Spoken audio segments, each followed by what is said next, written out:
Welcome everybody to a special Mae Young Classic episode of Around the Ring. With us today, I'm of course your co-host Floyd, your Floyd and Dave Johnson. We got my normal co-host Silky Dave Brown, and with us a special guest. With us also a special guest for the women's division show is Rusty, Mr. Dude Simpson. So Dave and Rusty, how y'all doing today? Doing well. How about you, Rusty? I am doing great. Thanks for having me on, guys. Oh, thanks for coming on. We really appreciate it. Yes, if you do not know, the reason we have Rusty on, he is especially passionate about women's wrestling. He watches what's on the network more than he watches the main programming because he just thinks it's better. So, which is awesome. Rusty, I want to have Rusty show because he is the highly critical wrestling fan, and he does not hold his opinions back. Isn't that correct, Rusty? That's very true. I have enjoyed the last 2 weeks of the Mae Young Classic more than I've watched Raw. So I've been watching the episodes they put out first, and then I'll go back and fast forward through Raw because most of it sucks. Yeah, he is very critical of the main roster, and so he's not going to sugarcoat how he feels about these matches. If he thinks they suck, they suck. And I want to make that clear on my point. I treat women's wrestling as I treat men's wrestling, as in I am going to be honest about it. I am not harder on them because they're women, but I'm also not going to be easier on them because they're women. Wrestling is wrestling. To me, I see no sex when it comes to wrestling. It's just, can you go or can you not go? That's all that matters to me. Dave, I believe you feel the same way, right? I do. Yeah, I do. It's. I don't care if it's men, women, men fighting women, whatever. As long as the match is good, I don't care. Yeah, and so we definitely had a full episode. We're already to the finals, but what we're going to do is go match by match through and get everyone's opinions on it. And I really want to know, have you seen these people before then? Because to me, I am not an expert, or I'm not even what you would call a novice on indie women's wrestling. I generally watch only like the men's wrestling because New Japan doesn't have a women's division, and Progress got a women's division. Actually, even caught up to the point where that women's division has started. So, half of these people, I mean, not half, 3/4 of these people, I've never heard of. I think I had only seen 3 of the 32 except for the few NXT signees that have showed up here and there just to lose a match to somebody. But, yeah, maybe 3 of them I'd seen. Were you familiar with many of them, Dave? I knew, names and reputations of a few, but I hadn't really seen any of their matches. I mean, I knew that Kairi Sane, or Kairi Hojo, had the greatest elbow drop of all time. And, there were ones that I knew of. So yeah, that was kind of my experience with them. And of course, right. Candice LeRae I knew as Mrs. Johnny Gargano, because and she has a reputation of being a great worker anyway. Yeah, I'd actually known her as what's the guy's name? The Dong of Wrestling. Oh, Joey Ryan. I thought they were engaged because I didn't know. Yeah, because she would grab his dick a lot. Yeah. So let's start with episode 1, or first match I'm seeing here. It's listed on Wikipedia. I'm going in the order of Wikipedia. We had Jazzy Gabbert, a big, giant German chick, against Abby Lath, which I believe this is the chick that's known on indie wrestling as Kimberly. Is that correct? I believe so. Let me double check that. Yeah, Kimberly. Yeah, and that was actually the last match of the first episode. That was kind of like the finishing match of the first episode to get everybody hyped. I thought that one was a really good match. What do you think about that? The pin that she does. To the pin. Mae Young's old finisher. I think it's a great tribute, especially for the Classic. One thing that I kept feeling throughout the entire first 4 episodes is you could kind of tell who was going to win the first match, just kind of based upon simple logic. They brought out Jazzy Gabbert, this huge German powerhouse. Here comes Abby Lath, and then they tell the story that she was trained by Mae Young's people. It was like, oh, okay, well, she's going to clearly win. But I don't know if y'all heard, or if y'all listened to JR's podcast, but he went on talking about Jazzy in a different way from him talking to her behind stage. And she has a great, amazing story. I actually want to see more of Jazzy. What is her story? Or if you know it, you remember it. Yeah. I mean, obviously, she's from Germany. She was adopted into a family who either couldn't have children or they failed to have children or something along those lines. And then they finally had a daughter. When they had their daughter, Jazzy became expendable, and they didn't like her anymore. Jazzy also wanted to do sports growing up, and her adoptive parents didn't like it, and they wanted her to stop, but she kept wanting to do them, so whenever they did have this other girl, they just kind of kicked her out. And it was very heartbreaking kind of story.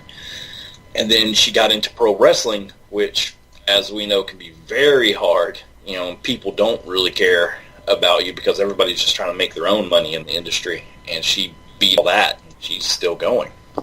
And she's at where she is today. Oh, wow. I remember him going somewhat into the story. I watch a lot of these matches while I'm working, so I'm not really paying attention to what the commentators are saying. I'm actually just watching the physical movements of this match. She has a good gimmick. She's big. I mean, definitely against smaller wrestlers, she's going to look good. You know, I saw a lot of this type of wrestler in this tournament, which is cool. And she kind of threw her around, and she pretty much dominated the match until Abby hit that finisher, right? Yeah, both women, I think, looked really good. They had some back and forth. I thought the start was a classic good start type of match.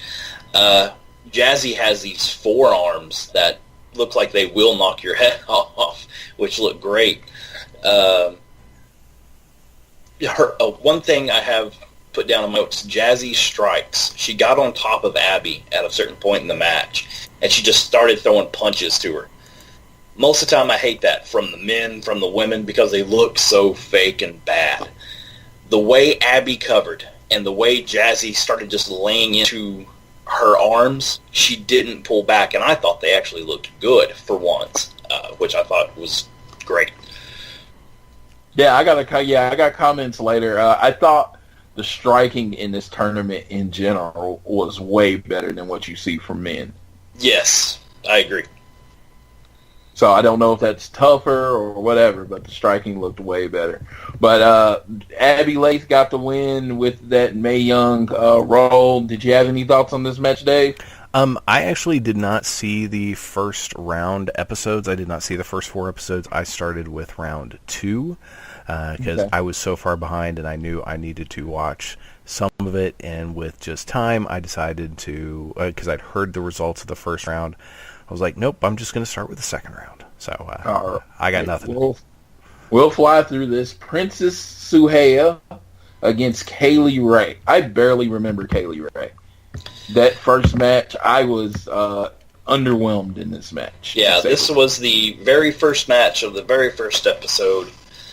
My notes about it was Kaylee Ray, she had a cool accent, you know, being from Ireland. Her video package leading up, she was shown doing some really cool, impressive things, but she didn't really get a chance to do any of them in this tournament. She did a couple of kind of cool, quick things in the very beginning, and then it pretty much went to Princess Suhei after that. And, yeah, that was about it. Tapped her out, right? Yes, I believe so. Okay. All right. I don't remember. Yeah, like I said, I vaguely remember this match. I came in, Princess Suhaya from Mexico. I came out of that match very underwhelmed by her. I just thought it was kind of very vanilla. Yeah. And this was another one of those matches where you just knew who was going to win at the start. They made such a big deal about Princess Suhei and bringing her up from Mexico that I was like, oh, well, of course they're going to have the one Mexican participant of this tournament go over, because there's other Irish and UK wrestlers in the tournament. So, Kaylee Ray, sorry, you're about to lose, aren't you? And she did. All right, and we'll move a little faster through the first 4 episodes so we can get Dave involved. But the next was the Blink and the Mitch. Not next, but the next one we're going through is Zeta versus Shayna Baszler. Did this match last 3 minutes? I'm not sure that it did. It was so quick. Zeta didn't really do anything I could make of note.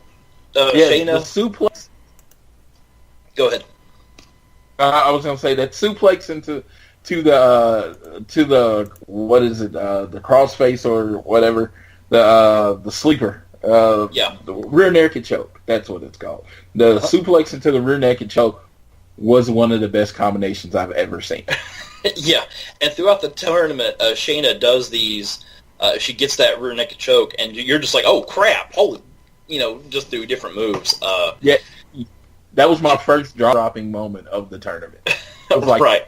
I slowed it down. I went, because you can go back 10 seconds on the WWE Network, and I kept going back, and I was like, how the hell did they transition into that move? It was pretty impressive. Yeah. She's going to be a thing, and clearly the WWE is high on her, and she is going to be something. Yeah, that tie to Ronda Rousey, I'm pretty sure doesn't hurt her career. No, not at all. Yeah, Ronda. They showed Ronda Rousey sitting at the ringside watching this match probably 5 times. If any of you actually watched the OU versus Ohio State game, they pretty much showed her like they showed Bob Stoops doing that game. It was like, hey, Ronda Rousey's. Remember, Ronda Rousey's over there in case you forgot. They couldn't do it that much because the match didn't last that long. Yeah, no, and they didn't need to. I think this is one of the few girls that you kind of knew before even coming into the match, and if you didn't, the first 5 minutes of them talking, going, yeah, she's one of the MMA 4 Horsemen women with Ronda Rousey. Yeah, she's a big deal. She's a big deal. And the last match that we're going to cover from episode 1. Because actually it's listed by episodes in Wikipedia. I wasn't paying attention to that, so that makes it very easy. Was Vanessa Bourne versus Serena Deeb. Vanessa Bourne's headbutts probably look as good as anybody except Daniel Bryan. Okay, yeah, I could see that. Yeah, I mean, Daniel Bryan, I think he just headbutts you. Because his headbutts look amazing. He just throws his head all the way in there. So I'm like, you can completely control, because he must pull back at the end, because half the time when he headbutts him, I feel like, okay, you're going to go out if he actually does that to you like that. Well, in this match, because of how her hair works, her headbutt, and she would move her hair when she was doing the headbutts, they looked really, really good in this match. Yeah.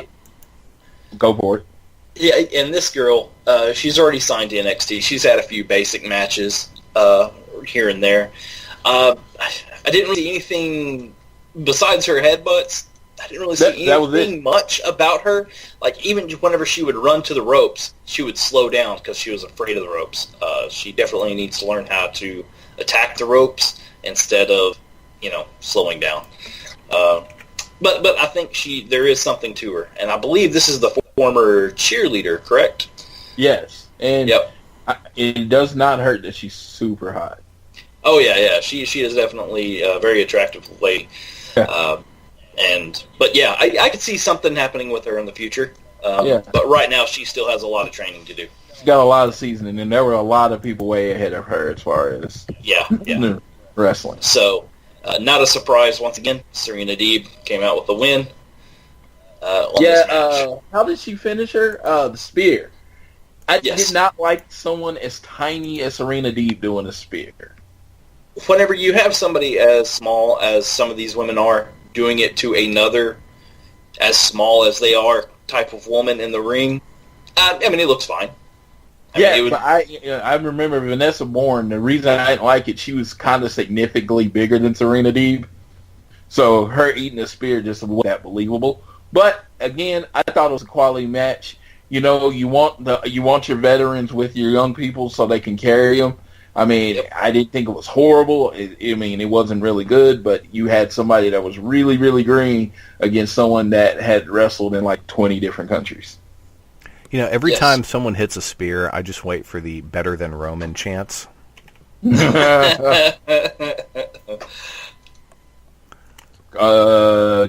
was not better than Roman. No, not really. No, I'm not big on Roman, but yeah, no. So we're going into episode 2 now.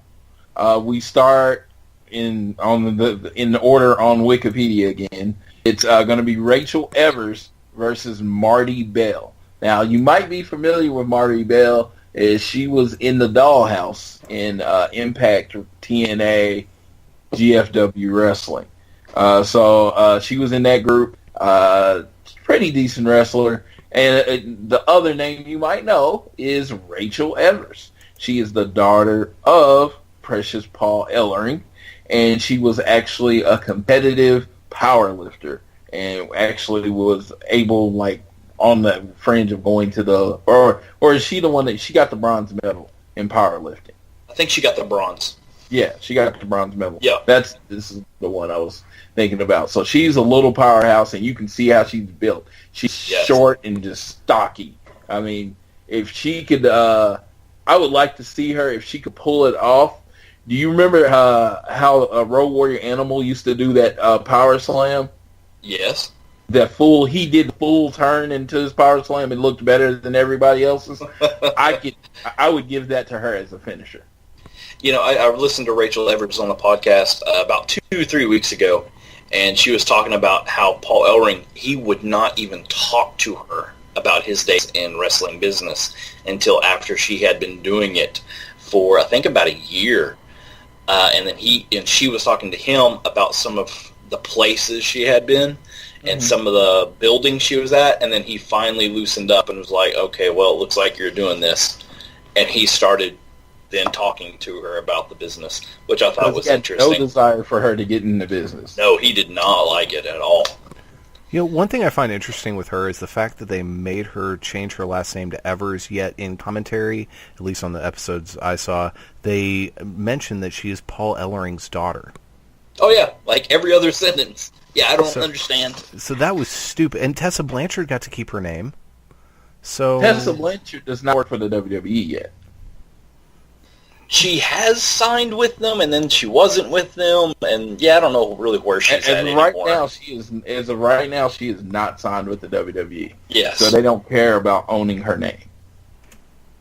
So is Rachel Evers signed to WWE? Do we know? From what I understand, she's like one of those people that are really on the cusp of signing with them. Okay. So since they were using her on TV a lot, they just went ahead and changed her last name. That's stupid, but well. That's just my opinion. They do what they got to do to get that contract, sir. Yeah, that's true. But as far as the match, I thought both girls looked really, really good. I liked Marty Bell's start to the match, where she played the little chicken heel, run into the ropes for the first minute, and then telling Rachel to back off, and then as soon as they would lock up again, she'd run to the ropes and tell her to back off. But yeah, I thought it was a good opening heel tack. I did find out a little information about the match afterwards, that Marty Bell was supposed to have actually won that match, and Rachel was supposed to be out. But the people in the Performance Center have been kind of set with Marty Bell's look and performance. So due to her poor performance the day of, they changed it and let Rachel go over. Wow. That's crazy. Yeah, I thought that was very interesting. That is very interesting. Well, I see money in Rachel Evers. I think she's fantastic. Oh, definitely. Yes, 100%. And one thing I do want us to do is after we go through all the matches, I want us to go through all the competitors and say whether or not we think they should be signed. Okay. Yeah, okay. Definitely do that. But yeah, Rachel Evers goes over by pin. I honestly don't even remember what move she did to finish her. Don't even remember. I really don't remember him put down the finishers to each match, but yeah. Next match we're looking at is Sarah Logan from America against Mae Young. Now, Mae Young, very interesting story of how, I mean, she's really become a mainstream name because she came out with an article about how she was dating another wrestler and she was a victim of domestic violence, and she changes her nail to a different color to represent all the other people that have went through domestic violence and everything like that. But she was also, her name is Jade on the Independents and in GFW, or no, her name on the Independents, Mae Young. In TNA or GFW, they were trying to go through an area where they were trying to own the wrestlers' names, and her name in GFW was Jade. She was actually a former champion. Yeah, she's a really good worker. She's a really good worker. And for those of you who don't know, Sarah Logan is Crazy Mary Dobson on the. There you go. Yeah, and Sarah is actually signed to NXT right now. That's why she got the good old NXT-ish name. Yeah. Well, and her actual first name is Sarah, so there's at least that.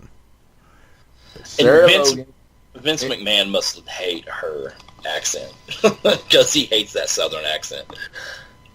Yeah, this was a good match. I thought it was a pretty match.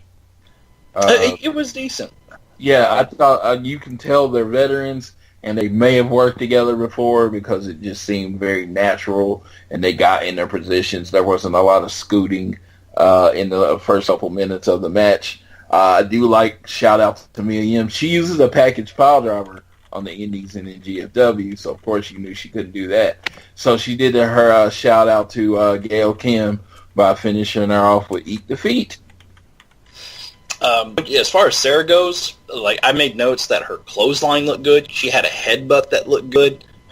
She did a drop kick. I think it was a missile drop kick off the top rope.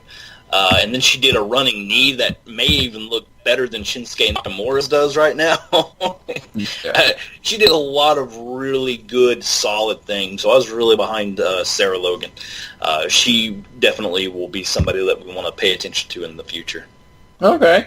I'm looking forward to seeing her in NXT because with Asuka, as we know, Asuka relinquishing the belt, they don't really have to rebuild the division, but there is a spot to add 4 or 5 more women into the division.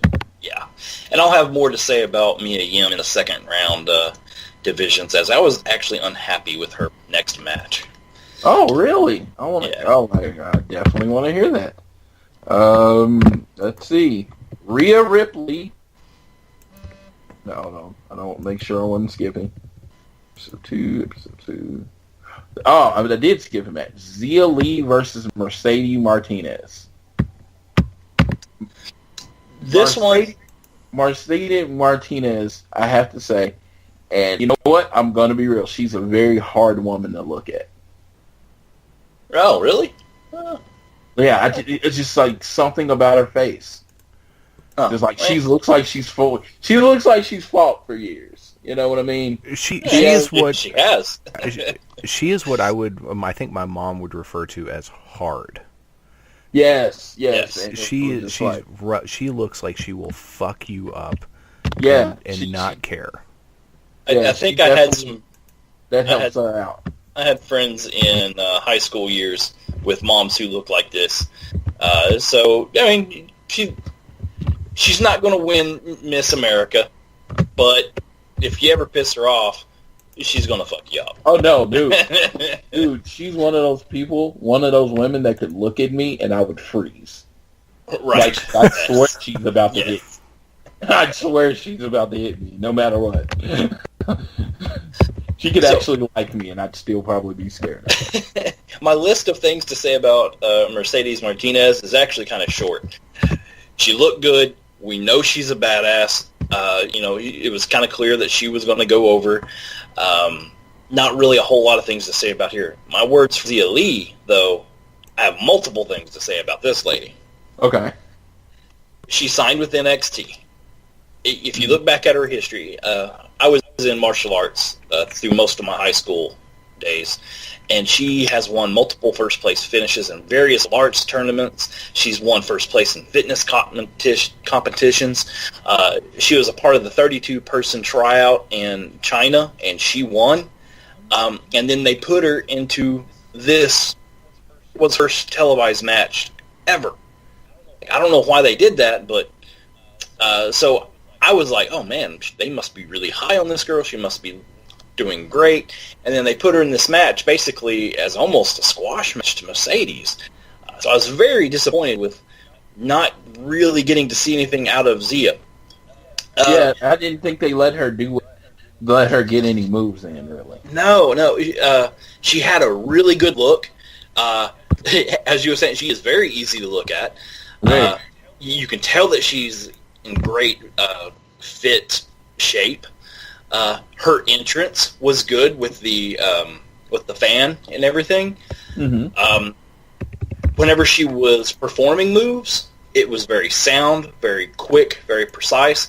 Go straight to her martial arts training, which I loved. She got in, I think, 2 strikes. I think one with a leg strike and one a palm strike, and they both looked amazing and good. I think she will have a lot of talent, but I was very disappointed that this is the match they chose to debut her with. It's kind of in a squash match. I completely agree because I saw nothing from her. My only note is that she's really, really attractive. See, maybe I've seen more because of previous martial arts looking, but I've seen a lot in her. Yeah, I was going to say, so I was like, I see she has a natural movements. I saw that she's a showman. You can see that out of her. Yes. She, from, I guess that comes from some of the performances she might have put on before. So you can see she's very comfortable in front of a crowd. Like I said, they didn't let her do anything. Yeah, which was sad. I was very unhappy with that. Yeah, and that was a problem I had with the first round matches in general. It's just I felt like a lot of them felt rushed. Yeah, and if they would have put her in there with somebody else besides the MMA girl that we know Mercedes Martinez was going to be and how she was going to go, they would have put her in there with, like, I don't know. What if we switched the last match, like Marty Bell? Put Marty Bell in there with her. Yeah. You'd think it would have been a better thing and maybe give them like an extra 2 minutes and it could have been better. I don't know. But, yeah, I hope to see more out of Zia Lee in the future. Yeah, me too. And let's see. The last match of round 2. Let's see. Last match of round 2. Rhea Ripley and... Rhea Ripley. Yeah. One of my people that I never heard of kind of became a fan. As far as more of the story. She's only 20 years old. What was her... something with her legs. What did she... She was a soccer player, I believe. There you go. And you could just tell because her whole thing is like kick based. And she has this natural charisma. I thought, man, this is Australian Charlotte. That's what I saw. Just like how big she was, how big she was, how smooth she was, how comfortable in front of the crowd. And I'm like, dude, this chick is 20. I'm like, wow, yeah. It was just like everything other than any of her moves, like from like her coming out to the ring, being in the ring, and going in a circle. You're just like, she's only 20 because there was very much a 30-year-old, 40-year-old confidence in her. Yeah, she looked great. She has a great look about her. I thought it was a very solid match. I didn't see anything that stood out above and beyond a lot of the other competitors yet out of this match. But yeah, she has a ton of talent. I remember her coming out. I barely remember the match. I don't even remember how she finished her. My notes on this match are 3 sentences. Both girls looked very good. They're cute. They're obviously attractive. Miranda's kicks looked good in the match. But Rhea was definitely the star of the match, and she's going to be something in the future. But it was a good, basic, simple match. Nothing happened in it. All right, episode 3 is when you start to see the UK stars come out. So, first match we're going to look at is probably Rusty's favorite woman in the tournament, really? As far as to look at, Bianca Belair. Well, and it's not even that she's good to look at. I see something in her that's going to be amazing. She is going to be the Sasha Banks. Watch out. This girl has it. Whatever it is, she's got it. I completely agree. The charisma, the energy. I mean, she has a solid 6-pack. I mean, like... Yes. Like, yeah. I mean, I would stand her next to Tony Nese any day. Because she is ripped. But she also has that bulkiness to her. So you can buy the power behind her strikes. And I could see her no-selling a lot of smaller people in the future. Yes. I mean, she was definitely, when she came out, and her and Sage Beckett standing next to each other, you look at Bianca Belair and you're like, there's someone next to you? Yeah, I mean, you completely lost because spotlight should be on her. Now, my notes for this match aren't a whole lot, actually, for Bianca. Like, I seen something there, and I was like, okay, this could actually be a thing.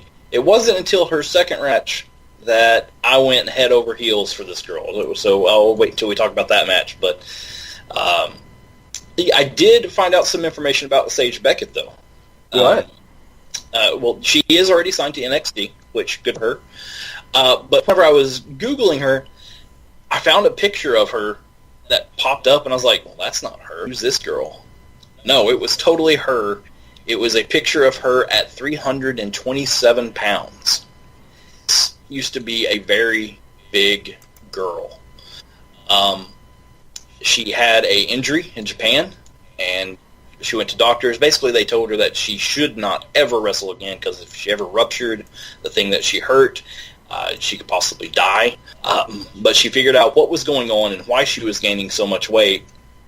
She went to doctors and started working on it, and she lost 130 pounds. And now she looks like she does now in this tournament and is signed to NXT, training for her future. So big props for Sage Beckett on turning her entire life around and figuring out what was going on. Lotta Love. That's what she went by before. Rosie Lotta Love. That's crazy. Yes. And if I remember right, Rosie Lotta Love, she showed up in TNA for a quick second. And as we know in TNA, that could have been a week, that could have been a month, but she was there for a few matches, I think. That's crazy. She changed totally. Man, that's crazy. Bianca Belair was definitely, she was definitely the star of this match, and I like her finisher. I did like her finisher. Thought it was pretty cool.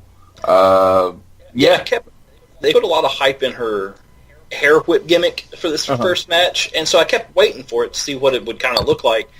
And then she kind of did it real quick, rolled up for the pin. Okay, cool. So it wasn't really highlighted until her second round that hair whip can actually be devastating. Yes. Next match we're looking at is honestly my favorite wrestler coming out of this tournament, Dakota Kai, against Kavita Divai.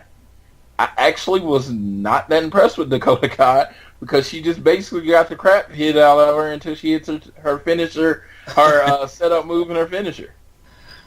Yeah. I think both girls had some good selling. They got some good offense in. But Dakota Kai's that running kick around the ring she does. Yes. It looks great. Let me tell you, the reason I shout her out is because she does Sami Zayn's finisher as a setup and Finn Balor's finisher as an actual finisher. She does that move better than both of them, and it's not even close. See, and I figured you would hate her finisher of that coup de grace. It looks so stiff, though. Oh, and it might have been everything about who she was working with as far as Kavita Levi, because Kavita Levi is 6 foot, big buff chick. I mean, she got trained by the Great Khali, and she looks like she could lift the Great Khali. So she's right. Like, Dakota Kai gets thrown around the whole match, and the Kavita Levi is like no selling her. And then she goes for the big move in the corner, and she moves out the way. The reason I'm setting this up, because she does it, how she does the move is she runs, and instead of coming from the corner like Sami Zayn, she comes from the side. And I don't know if that adds something to it.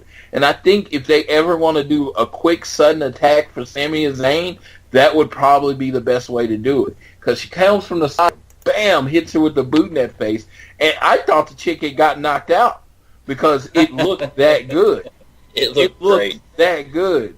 And a shout out to Levi, because I actually watched the end of this match a lot of times because I was very impressed by it. Look, she falls, and she falls right in the same spot, didn't have to scoot. She, her ring positioning was really good. Dakota gets on the top, and she hits the coup de grace. But it looks so much better because she kind of went like, boom, straight down on her stomach. Finn, the reason I don't like his is because he kind of floats up in the air, and, he comes down kind of softly. But the way this chick did it, I was like, yeah, if she hit me with that, I would not get up for 3 seconds. I wouldn't want to get up tomorrow. I was like, I'm good. Yeah, I'm just going to lay here and die. Yeah, no, it looked great. I think both girls sold very well during the whole match. Yeah. And like I said, it was just like, it wasn't like it was a good match. It wasn't the greatest match, but those 2 moves was like, okay, I'm a fan. And I actually went on YouTube, found her, and I was like, yeah, you're a really good wrestler. And that's the whole thing. It's all about her wrestling. She looks like she weighs like 90 pounds, so she's way too skinny. But in my little research of Dakota Kai, I did find out a little tidbit. She actually showed up on NXT back in October of 2015. Wow! And she lost. Pre-NXT watching. She lost to a debuting superstar that we have now, Nia Jax. Wow. Yeah, so she lost to the very first match Nia Jax was on TV with. That's why I didn't pay attention to her. Yeah. So Nia Jax has been replaced because we're going to our next match in episode 3, and she has been replaced in my heart because I have a new 100% wrestling crush. And you know what? If I wasn't with my girl, and definitely going to be with her for a long time, forever pretty much. So if that wasn't the case, my future wife would be Piper Niven. Yes, and this was actually the last match of episode 3, kind of the go-home of this match, or this episode. And I thought it was a good match in the end. She wrestled against Santana Garrett, just to give her that out. Let me just say, I was like smitten from very beginning from seeing Spider Niven. And I remember the finish. I don't remember a lot other than the match, other than her being just super hot to me. Her name is Vixen on the Indies. I actually follow her on Twitter now. Yeah, she's confident. She does not care about being big at all. Nope, and she uses it to her advantage, and it shows. Yeah, she definitely. You can definitely see some Kevin Owens in her with the whole. She does the flip in the corner. She uses it to her advantage, but unlike like Nia Jax and big women in the past, she is a colorful, like positive, always smiling type character. She's not billed as this mean, I'm big and I hate everything because I'm big type of character. She's like, hey, I'm good with being big. She seems just happy as hell. Yeah, and that's a good point. I didn't really even think about that, but you're right. Usually if you're a bigger person in the business, you're a heel and just mad at everything. Yeah, you're just mad at the world, and she just came off as a very positive character. She does a Michinoku driver from her shoulder, instead of like a body slam position, like a over shoulder position. And, I mean, it looks decent. I mean, personally, I would probably change it to more of the original Michinoku driver, just because it looks kind of lame. Right. Yeah. All right. Oh, okay. I didn't really have notes about Santina Garrett. Like, she didn't really do anything that made me go. The end of the match, like, I don't want to say the last 2-3 minutes of the match, was very exciting, very fast-paced, and the crowd just extremely got into it, and I thought it was good. So obviously she's a good worker, but she didn't do anything that made me go, ooh, she's going to be somebody one day. Yeah, so, she's definitely into the WWE. She's been on NXT like 3 or 4 times. She usually jobs out pretty quick. Yeah. The last match that we'll be looking at from episode 3 is probably, other than Kairi Sane, the biggest star in this tournament, Toni Storm. My problem with this is JR seemed fascinated with the fact that she's only 21 years old. Well, she's 27. Oh. So, I was like, God damn it, because I knew how old she was, and he just kept saying it wrong. I'm like, dude, stop being fascinated with this. Oh, and that's bad, because on the episodes I watched, he was like, she's only 21, which makes you can tell, it's like, yep, this was all recorded in one day. Yeah. So she's 27 years old, so he didn't have a chance to go back and correct her. Yeah, she's wrestled in 20 countries. She's the first Progress heavyweight champion. A lot of our UK people love the crap out of her. I can see why, because she is charismatic. Yep. Yeah, I mean, good Lord. I mean, you saw it from the very beginning. It was like, she hadn't got down the ramp, and I was a fan. And I hadn't seen her wrestle at all. And then you see her wrestle, and you know what? She's just as good. She's good as she is charismatic. And Aisha Raymond, I don't remember. Man, I couldn't put her. Russ was standing next to Aisha Raymond, and I wouldn't know which one is which, because I don't remember her at all. I watched the match yesterday, and I wanted to take some notes down about Aisha. She just didn't really do anything. She's tall. She's, I think she's a little bit of a bodybuilder. She's very strong. But nothing. She was a jobber. Nothing stood out. Yeah. Yeah, she definitely needs some more work to be performing at this high level. I think.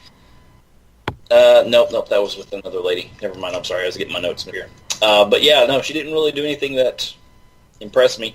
And Toni Storm, in this particular match, she looked good to me, but she didn't stand out to me until one of her later matches.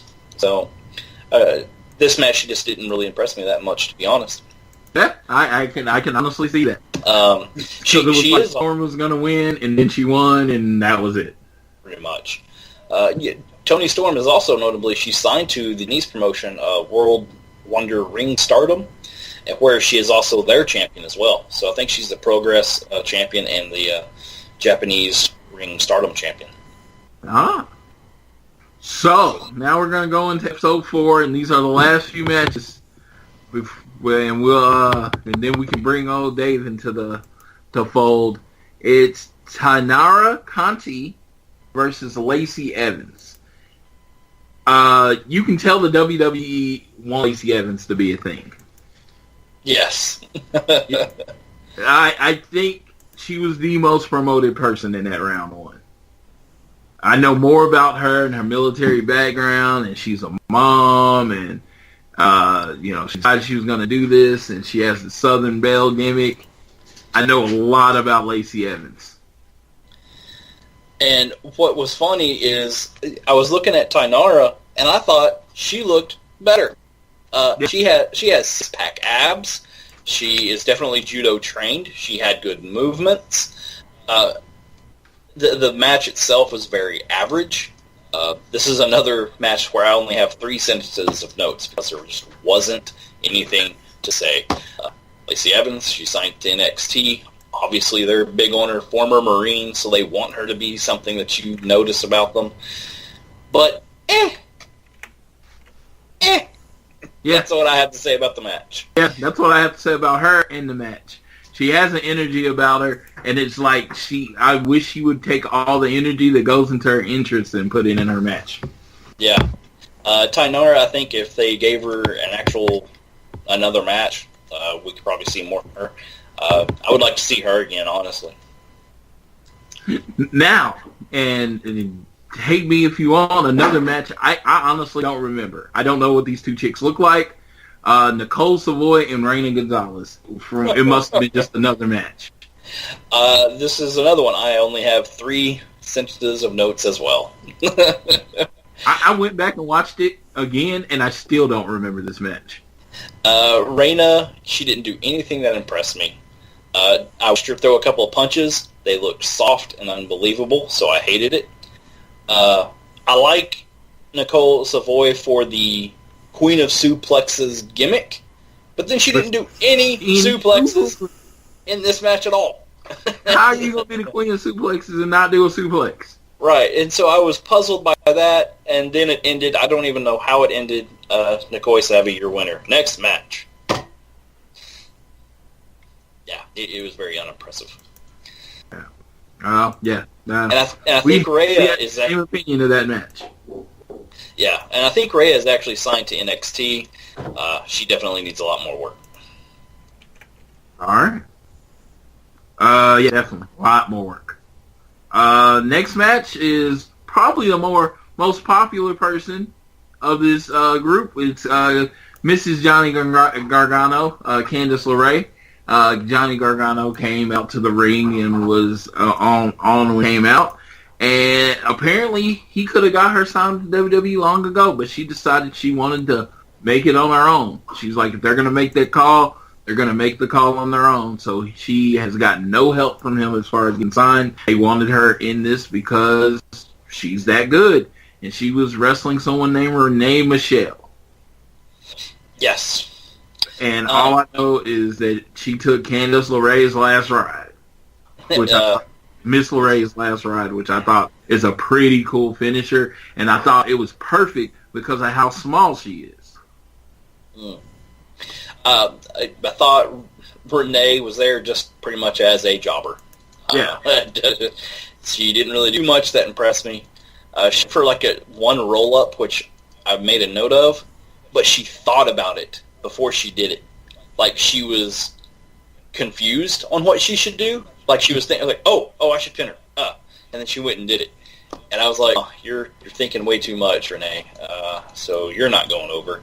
Yeah. But Candice looked great. They both did actually do solid moves when they was doing the back and forth. Overall, decent basic match. Yeah, I agree. I don't remember much of this match. And Candice LeRae is a really, really good worker. You could just tell that from the many times you know.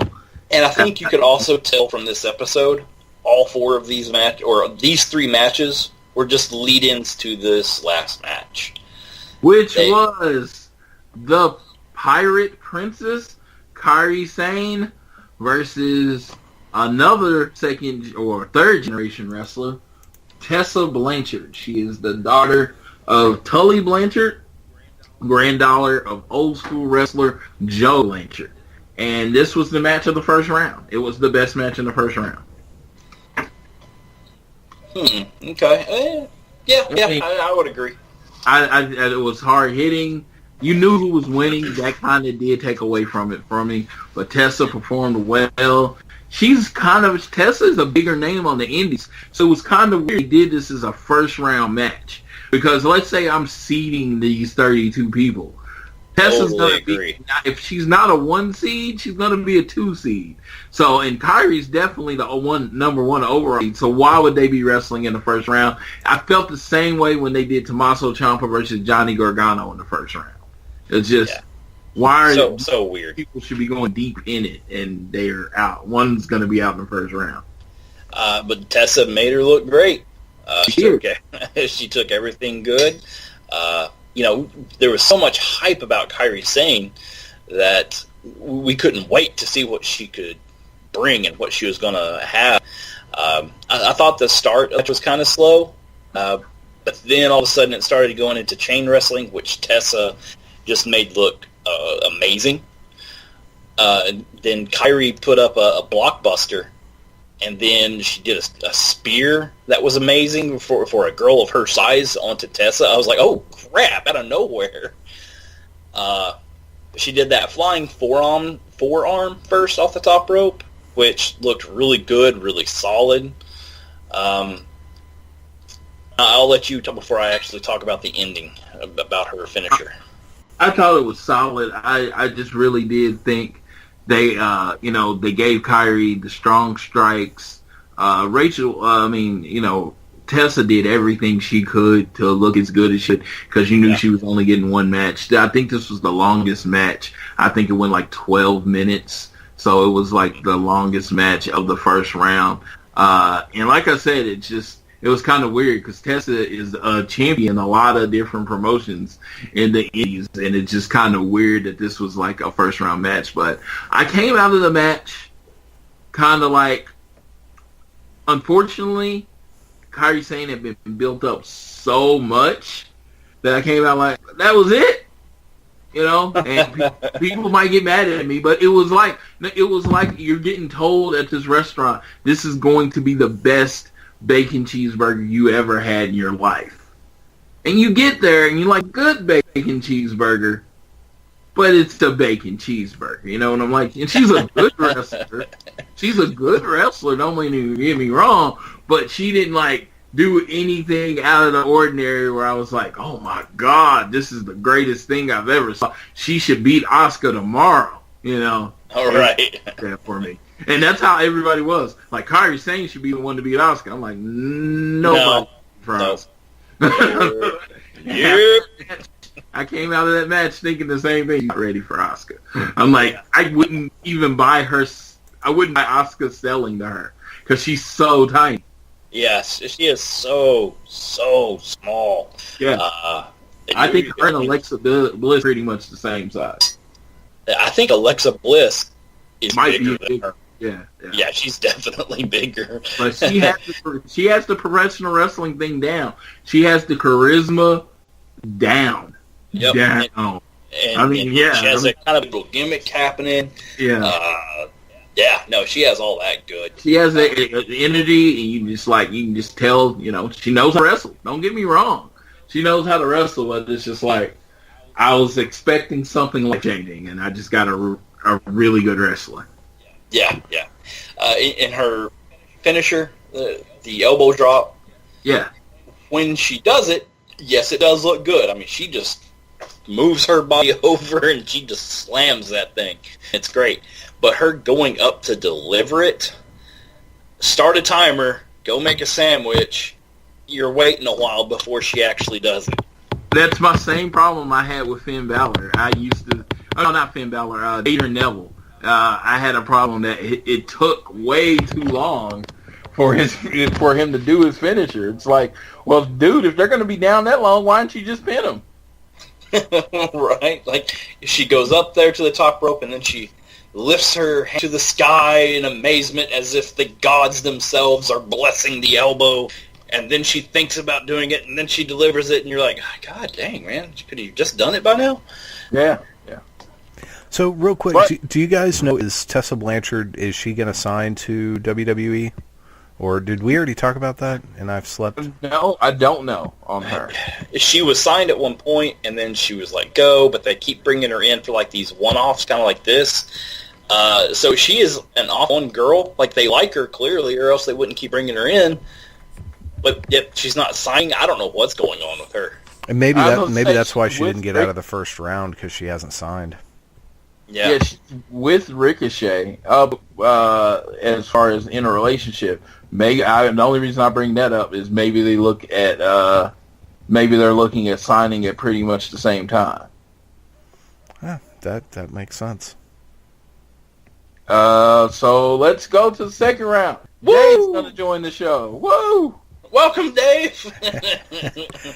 All right, let's do this. So episode 5, sir. All right, so episode 5. Like I said, this is not in the order it was shot. This is in the order of the bracket on Wikipedia.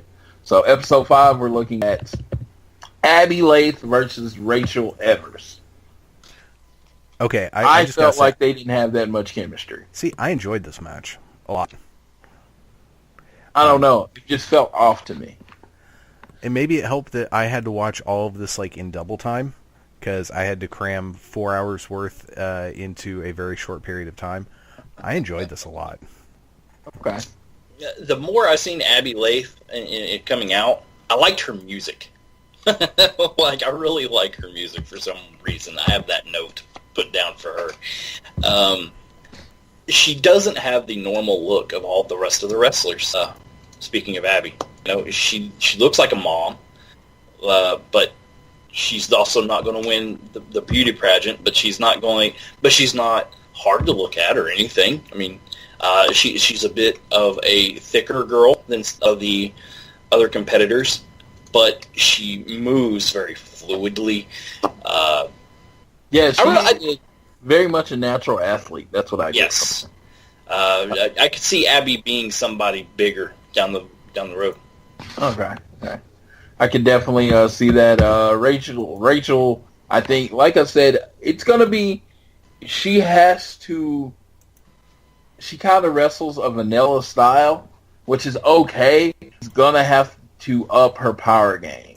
I could buy her using a lot of suplexes. And the reason I say that, it's based on her body type, because she's short and stocky. If I'm using her like a guy version, I'd say she's like a Rick Steiner, female Steiner type. She just looked kind of odd, and her shoulders are real big. So I want to see some more power moves from her. And I think she could have got over that more that way. So if she is signing with the WWE or whatever, I hope someone points that out to her. Unfortunately, like body type, hey man, you should be doing like suplexes and slams and things like that. It would work for her. Yeah, definitely. She definitely needs to showcase that off more. I think it would work well in her future.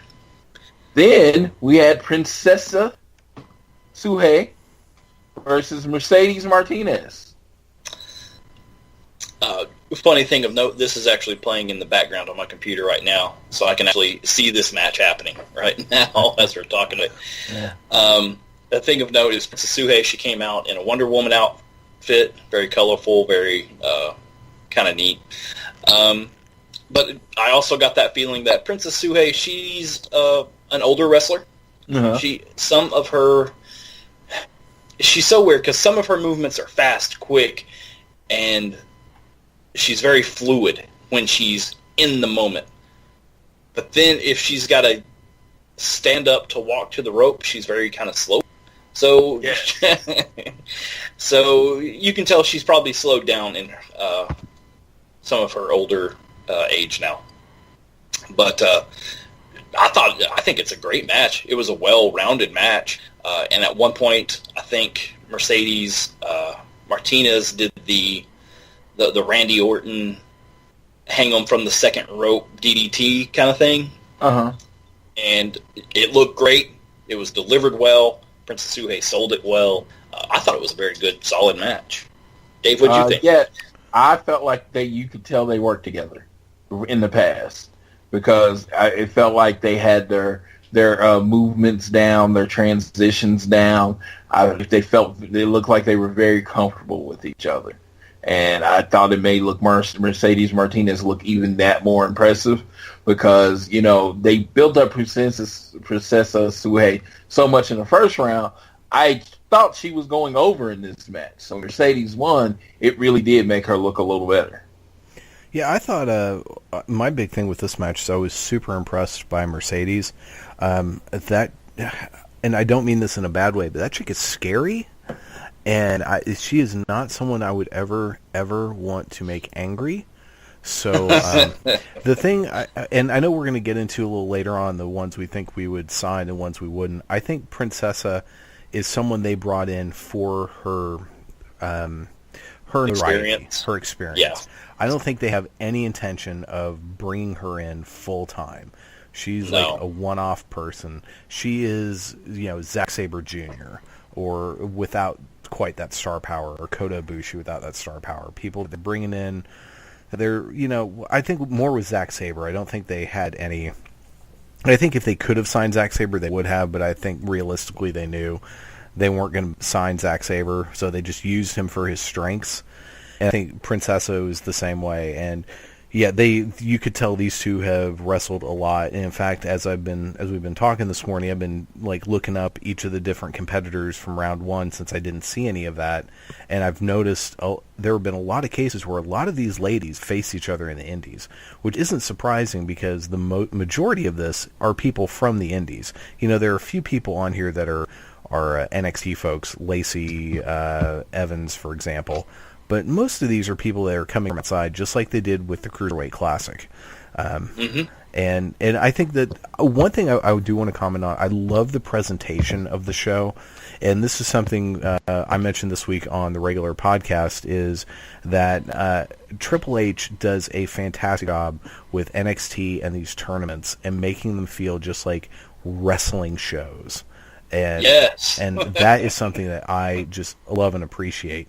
And who would have thought the burial master himself, the WWE is the end-all and be-all, is the guy who ends up running the promotion within the promotion that's basically a bunch of super indies.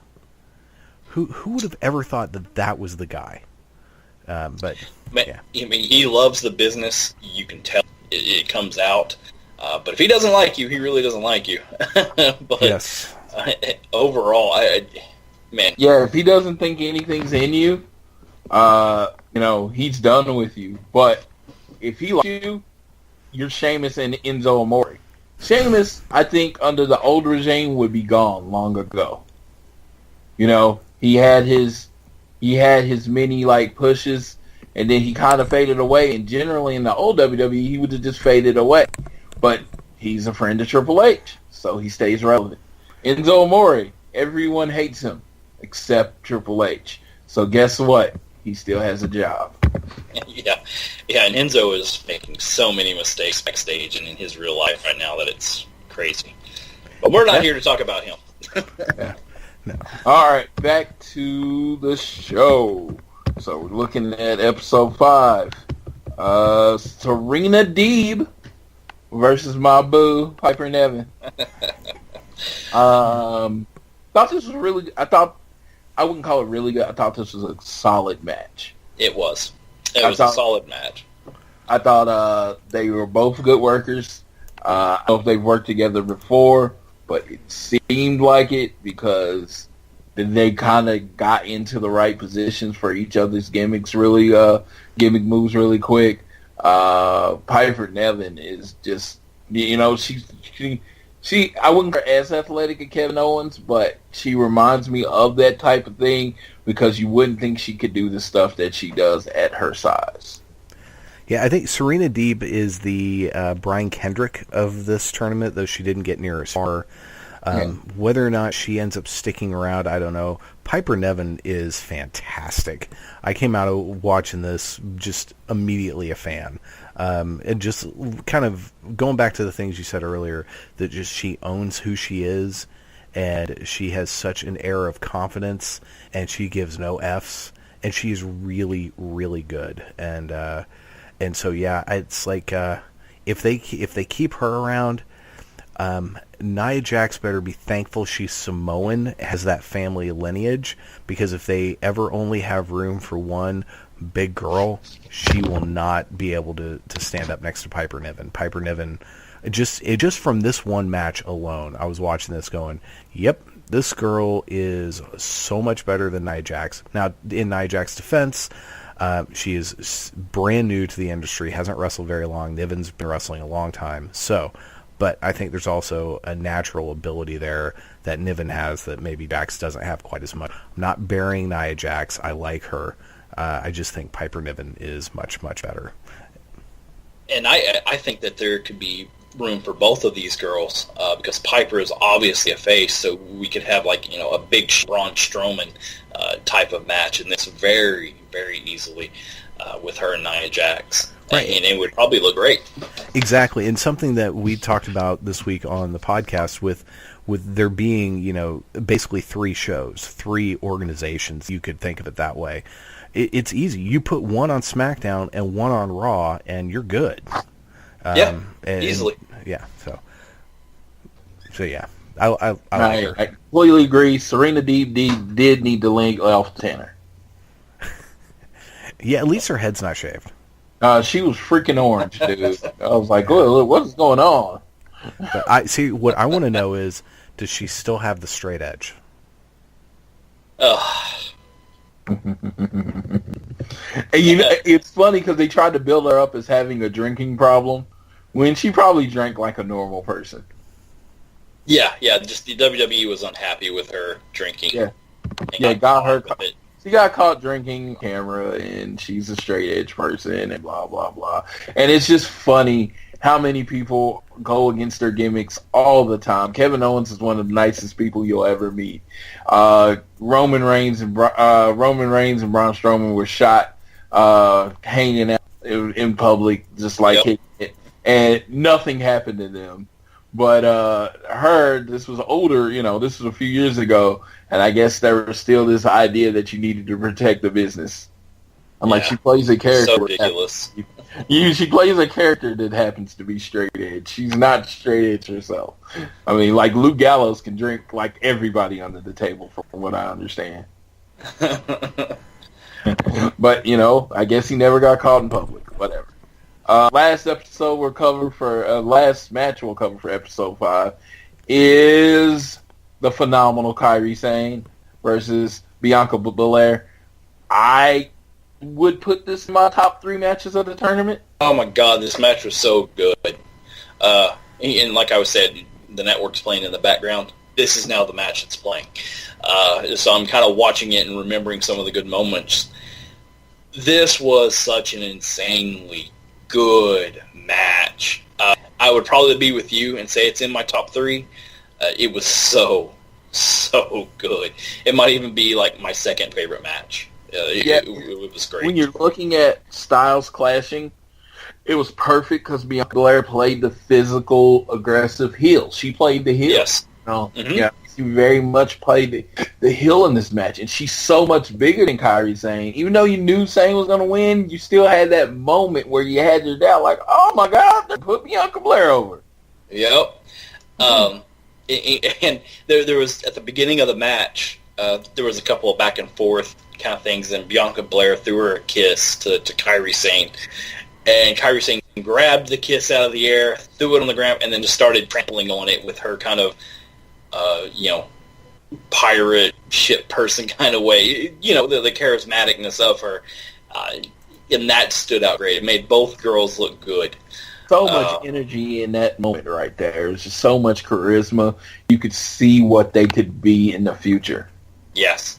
And then a little bit later on, what made me a fan of Bianca even more was then she did the hair whip thing, and it caught Kairi Sane. She fell to the ground, and then Bianca didn't do anything for a second, and then she whipped into her, and it made her back up, and then she whipped into her again, and she's now in the turnbuckle, and then she just started going to town, 5-6 shots with the hair.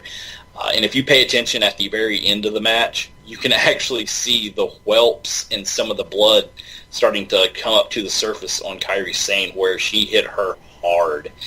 And I was just like, God dang, that's impressive. Something new, that's something different. I've never thought of that before. So it's unique. I'm all aboard Bianca Belair. She is definitely going to be somebody. Yeah. Oh, yeah. Heck, it's playing right now on the network. The time where she held Kairi Sane up in the air and just kind of lifted her straight up several times, showing off her power. She's clearly strong.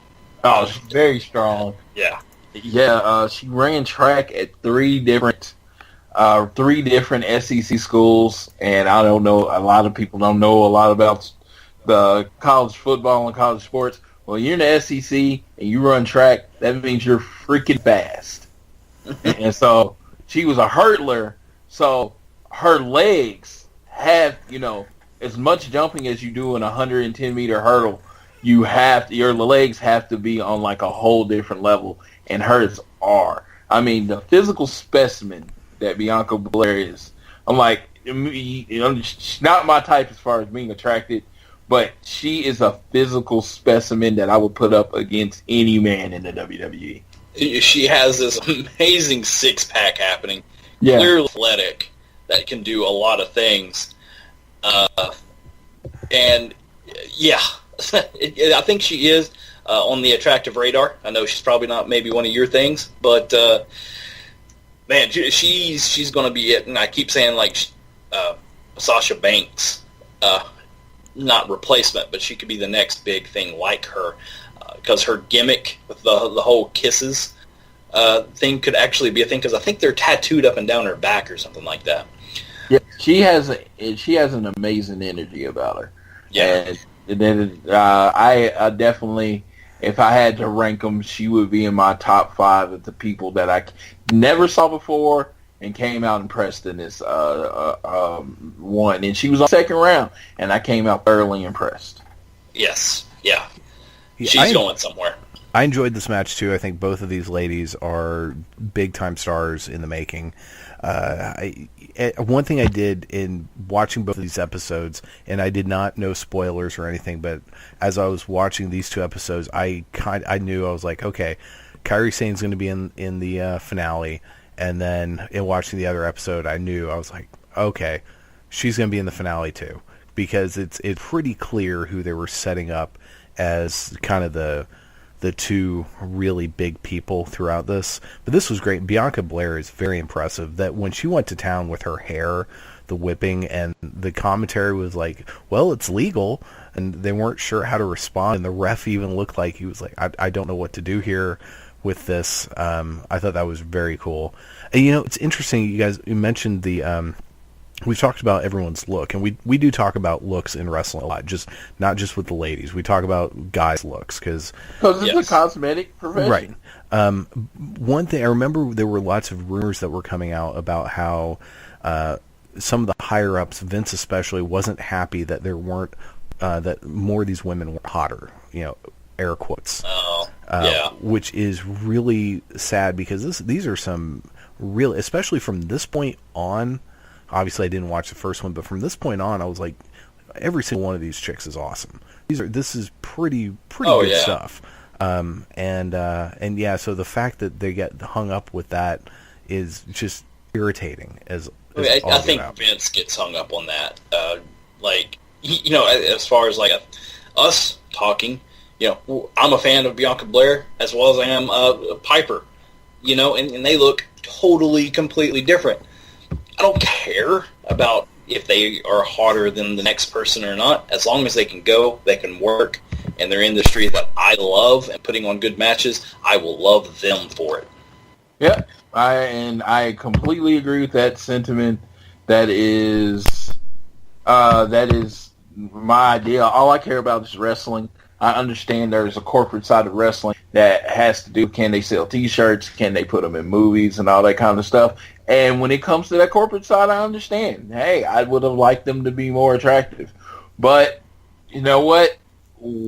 Just because you do not consider them naturally attractive, don't mean there's not. I mean, for every wrestler in the WWE, there is a person and a group of people that consider them their favorite wrestler. I mean, I'm talking Drew Gulak, and I'm talking because he's probably the least known cruiserweight. He has a fan group that thinks he's just amazing. So you just have to let it kind of build out, because some of these people that you don't find traditionally attractive, there are a lot of men out there that do. I met a lot of men online that thought Nia Jax is one of the hottest things in wrestling. So Yeah. And I know she's not a lot of people's type, but there is a group for everyone, basically. And if we let there's some guys out there that just think Mercedes Martinez is everything. She is good. Even though I'm afraid of her. But if we let Vince have his way, then we'll go back to having Candice Michelle, Kelly, and those type of girls, and they can't wrestle. Please no. Yeah. Please. No. I would much rather have everyone in this tournament than to go back 15 years and have the women that we did then. All right. And you know what? It's funny because you get old people that still thinks it's the 80s. And, it's like they think all people want this. They want this particular thing. They want big, strong guys to be their champions. They want really hot women to be wrestling. And I'm just like, when you are a wrestling fan and you fit into this niche crowd that me and Dave talk about, you care way more about the in-ring performances than what the person looks like. When we discuss looks, we discuss looks based on going to a mainstream audience. Exactly. But I don't care about this, huh? I say exactly. All we about is how they work. So we're on to episode 6. Woo! We're getting close to the end now. Nicole Savoy versus Candice LeRae. Again, did she do a suplex? This match, she did do a suplex, but it was kind of forgettable. Because, I mean, clearly, you don't even remember it, Yeah. Man, just so disappointing, right? She went on with Miss LeRae's ride, and, she was out. That's what I remember. Yeah. I loved the setup for that, the finish. And, this match basically was just to make Candice LeRae look good. And she's awesome. Yeah, she is awesome. And it was to build up her fan base for the next match, where we'll talk about in a few moments. Episode 6, match 2. And this person will be wrestling Candice LeRae in the next match. We have Mae Young versus the Beast Incarnate, Shayna Baszler. Oh, I think just Shayna Baszler. But whatever. Dave, I'm actually going to let you start on this because you said you had thoughts from this match.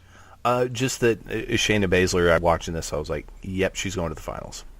That it was, because when I was watching the other ones, I was like, yeah, okay, they're definitely positioning Kairi Sane. But just also in general, seeing Baszler work, it's like both she and Sane seem like they're on just a slightly higher level than everyone else. And maybe that's just the positioning, but it was impressive. I mean, I'm trying to remember specifics of the match, and I'm not at the moment, but I do remember just watching it going, damn, that's impressive. So, which one of you said they were upset at Mae Young in this match? That was me. Okay. What were you upset about? Okay. So, I'm actually going to place the blame on both girls. This was not one of my top 3 matches of the tournament. It was not.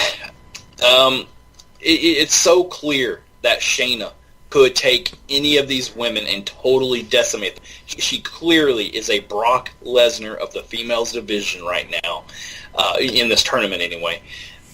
And so when she's in there with some of these girls, she is taking it so soft and so easy that I'm just like, you're just trying to let them get their moves in. I got it. Okay. Alrighty. And then Mae Young, whenever she was doing some of her kicks to Shayna in this match, she was pausing, like she was hesitating, just to make sure like she was in position, or like there was one spot where she had to like look back before she started moving. And I was like, well, why are you looking before you even kick? Just start kicking. Come on, go. And then she would land the kick, and it was soft. And I was like, out of any of the girls in this tournament, Shayna is the one that can take your kicks the hardest and not care. And you're laying them in the softest that you can go. Not impressed with this match. Didn't like Mae Young's performance in it. She could have done better, and just whatever. Okay. I kind of came out of it a little different, which does not shock me. I thought Shayna was going over, which everyone that was Anita did a good job of going very physical with her and kind of wrestling Shayna's style. That is what that you might have saw, is that Mia went to Shayna's style, because Shayna has wrestled before. She's wrestled the last couple years, but she's still fairly green. So if you saw a little bit of the hesitations on Mia waiting her to get in the spot, it was probably because actually wait on her to get in the spot. And if all the women in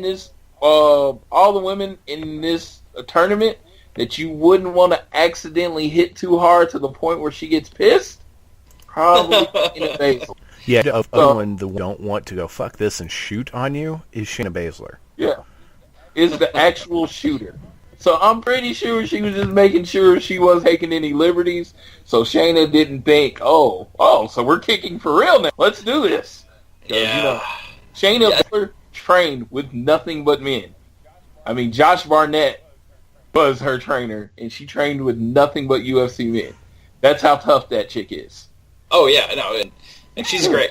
And if we're going to a looks performance, Shayna, she's not the prettiest girl in this tournament. Oh, my God. By far. Oh, my God. Yeah, I didn't even bring it up because I thought that would just be stupid just because, she's not that type of person. No. But can she perform? Can she do it? Oh, yeah. She is still kind of green. She needs to work on some of her speed and just actually putting stuff in.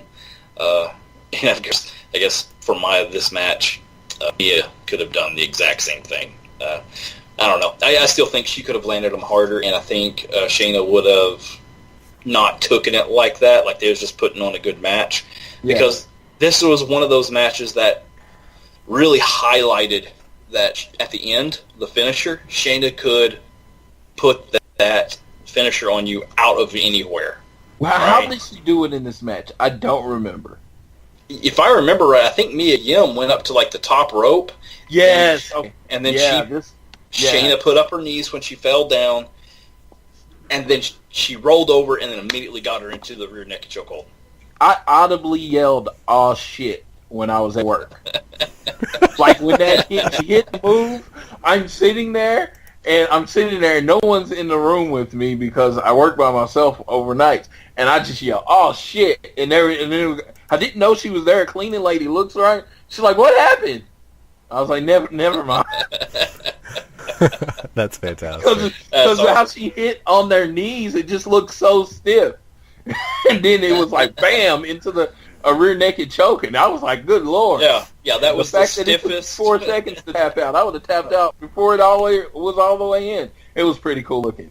Yeah, that was the stiffest, most solid move of the entire match, in my opinion. So one thing I often wonder with people that transfer from MMA into pro wrestling, how long does it take them for their mind to not go, if a punch comes in pretty stiff or something, to not go, okay, fuck you, and just wail into somebody? How? Because the instincts in pro wrestling are so drastically different from MMA. MMA is, I'm going to kick your ass, and in pro wrestling it is, okay, let's make this look really good and not kill each other. So I've always wondered, at some point, if you're in a match with a former MMA fighter, if something happens and you just hit them wrong and they decide, okay, fuck this, or if there's an instinct moment where sometimes before you realize it, you're really wailing on someone. Yeah, that actually happened back in the 90s with Ken Shamrock and Vader. I don't know if it was a Raw, but one of those lower class like TV shows. It wasn't a pay-per-view or anything. But Ken Shamrock hit Vader a little bit too hard, and Vader was like, oh, you're just going to take punches on me, huh? Well, I'll punch you right back, and then broke Shamrock's nose. And then Shamrock was like, oh, this is the way it's going to be. And then he started throwing punches back at Vader. So there has been instances of that kind of thing happening. Well, Vader worked stiff anyway. Mick Foley's Mick Foley says the hardest he's ever been hit was Vader trying to pull punches. so I imagine Shamrock was like, okay, so if you're going to be a little stiff, I can be a little stiff. And Vader's like, well, no, I'm stiff and you're not. That's just how it works. And you wonder what the fight. And can you imagine being the ref in that position? You're probably like, oh, hell. Because I forget which ref. I heard some ref say that if you're in a match and their shooting starts happening, you just kind of get out of the way and let them get out of their system, and then try to rein the match back in.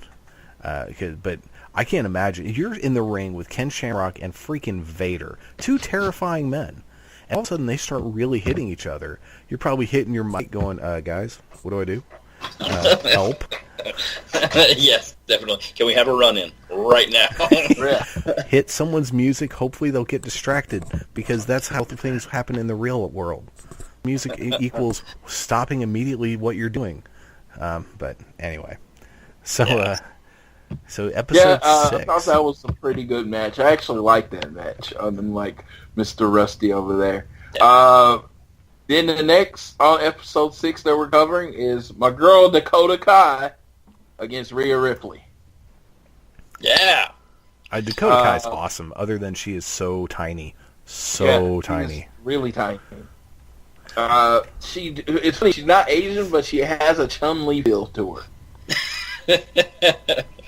I think it's probably just the way she does her hair. Yeah, the hair. First two matches. I think the hair in the high boots, what I think of when I see her is like the Australian Bailey or New Zealand Bailey. See, now are you trying to make me not like her? No. See, I don't see a Bailey at all. In that, I can see that she's someone that kids are going to really like. Granted, Izzy was there marking out big time for Kairi Sane. And did anyone else notice the dude with the Izzy Mania shirt in the front row? I thought that was awesome. Wasn't that her dad? No. Yeah. Because whoever that person was not sitting where Izzy was. Unless they moved Izzy saying, we're not having you on the hard cam, girl. Yeah, they were sitting separate. He was on the camera side in the front row, right? Yeah. Right. Yeah. That's her dad. Okay. Yeah, that was her dad. Okay, that makes it a little less cool. It's kind of funny. No, that would be creepy if it was a grown man wearing an Izzy Mania shirt. Yeah, like if Izzy's dad. If any one of us showed up with Izzy Mania and all of a sudden we seen Izzy and we're like, oh my god, it's Izzy. I'm like, whoa, this is creepy. Super weird. I'm like, I don't mind creepiness, but this is creepy. What's going on? Well, I thought Dakota Kai was great. I enjoyed this. Yes. Yeah, and the way she did Alberto Del Rio's finisher in this match, and she did it better than Alberto Del Rio. That's not hard. One thing that I noticed in the second round tournament that they never did in the first round is that they started going on the outside. They'd either dive or throw each other out or something outside. And there was one point in this match where Rhea had Dakota Kai on her shoulders on the outside, and she face first plunged her into the side ring, and it was one of those holy crap moments, like, oh shit, is she okay for reals? That's right. This was that match because she had her up in the electric chair, and and threw her face forward onto the ring apron, which they again had to tell us is the hardest part of the mat. Yeah, of course. The hardest part of the mat, man. Yeah, but that did look like I'm thinking it may not actually be the hardest part of the mat for some reason. So that looked good. Rhea Ripley. Like, she didn't win this match, but holy crap. I think she has a lot of talent. She's going to be somebody. As we go back and see who's going to be signing, we'll sign. Dakota Kai is already signed, but I would sign Rhea right now. Yeah, because what is that? Do you know Dakota Kai's indie name? I don't. Let's look. Evie. Yes, Evie. So yeah, I actually, a friend of mine is pretty much an women's indie wrestling expert. His name is Stevie. I tried to get him on the show, but he had to work this morning. Otherwise, he would be on the show. So are you telling Rusty he's the second pick? He is not. I wanted to have 4 people on the show. I wanted to have 4 people. 4-man booth. All right. Yeah, I was like, hey, honestly, it's like one of those things you rarely get women being showcased. You know what? And I felt like we should showcase them on our show. Agreed. So yeah, this was really good. And when we, in fact, when we talk about who we should sign or who we shouldn't, why don't we? We'll probably, I say, start with round 2 because there's a good chunk of people from round 1, other than probably Tessa Blanchard that didn't move on. That if they aren't already signed, probably shouldn't be signed. So if that's okay with you guys, plus last match of the second round, I was like, I'm definitely with you on that part starting round 2 because, round 1, there were some people that... Generally, most of the people in round 1 that lost are with the WWE. There's a couple of things that I would disagree with that. Jazzy Gabbert, she lost in the first round to Abby Laith, and I would sign Jazzy tomorrow as well. I believe she is signed. That's the whole thing. That's right. So we'll do it for you since I did not see round 1. We'll say, okay, who in round 1 would you sign that did not move on? We'll do that. Okay. Yeah, sounds good. All right. So this the last match from episode 6 that we're talking about is Lacey Evans and Toni Storm. The energy of Toni Storm very much came through on this again. I'm all about her, and I thought her and Lacey Evans put a decent match. It was, again, I feel like Lacey Evans, even though the WWE wants you to think she's going to be this amazing thing, she's really green. She had to get carried. So is Lacey Evans the Roman Reigns of the Mae Young Classic? I would, yes. Yeah. Because they were pushing the hell out of her. And did you know she's a former Marine? Because she's a former Marine. She's a mom. She's this. She was the first female Marine ever. Yeah, because she was a Marine. She was a drill instructor. I know everything there is to know about Lacey Evans. Did you know she's a mom too? I did. She's a mom Marine. I know, but okay, so because she's super green. Since we're talking about the way they presented things in here, what do you guys think of the commentary overall on this whole thing? Unlike the CWC, and they didn't really concentrate on the wrestling enough for me. Yeah, they tried to tell some stories, and actually, I would have preferred some of the stories like on JR's podcast that I was listening to, where he was talking about Jazzy Gabbert. I wish they would have somehow conveyed that story over the Classic, because that made me a lot of time to work. I know she was the heel in that one match, but and I was impressed by her. Dave, if you go back, you should watch the first episode and just watch the Jazzy Gabbert versus Abby Laith, and just tell us what you think on that later. But I thought she looked so good, and that she could perform so well, and after finding out that history with her on JR's podcast, I was like, man, that would have made me like her even more in the tournament. But she's the heel, so maybe I wasn't supposed to like her anyway. I'll have to go back and check that out. One thing I thought watching this is I didn't compare it to the Cruiserweight Classic because honestly, as far as commentary goes, you will rarely, if ever, find commentary that was better than the Cruiserweight Classic commentary, at least on WWE. I kept comparing this to the New Japan G1 Climax Special from Los Angeles, or from wherever that was in California, and how fucking awful JR was in that. Just horrible. And in this, I just kept listening. I was like, hey, JR, when he's in WWE, he actually cares a little, and he does some research. So I was comparing it to that. So I know a good friend of the show, Ryan, was burying the commentary in our Facebook group, and I just kept thinking, it's not that bad. I mean, it was nothing to write home about. Lita was okay. I didn't. Yeah, I thought it was decent. I wasn't upset with any of the commentary, really. Yeah, I was going to say, if you would have called a few moves, I would have, sometimes it was like he was focused on telling the women's story than calling the match. Yeah. And he did call a few moves. I mean, it was certainly a better performance than the G1 special. He did okay on the G1 itself, but you can definitely tell at this point his heart is not in New Japan, and he's just waiting out his Access contract to end so he can focus completely on his podcast and WWE stuff. Because it's just so much different, the attitude you get from him doing WWE versus doing New Japan. Now, to be fair, he knows the WWE system better, he knows the product better, but in a situation like this, I mean, you could know the WWE product backwards and forwards, and that's not going to help you at all on this tournament, because other than a handful of ladies who have shown up on NXT, this is all new ground.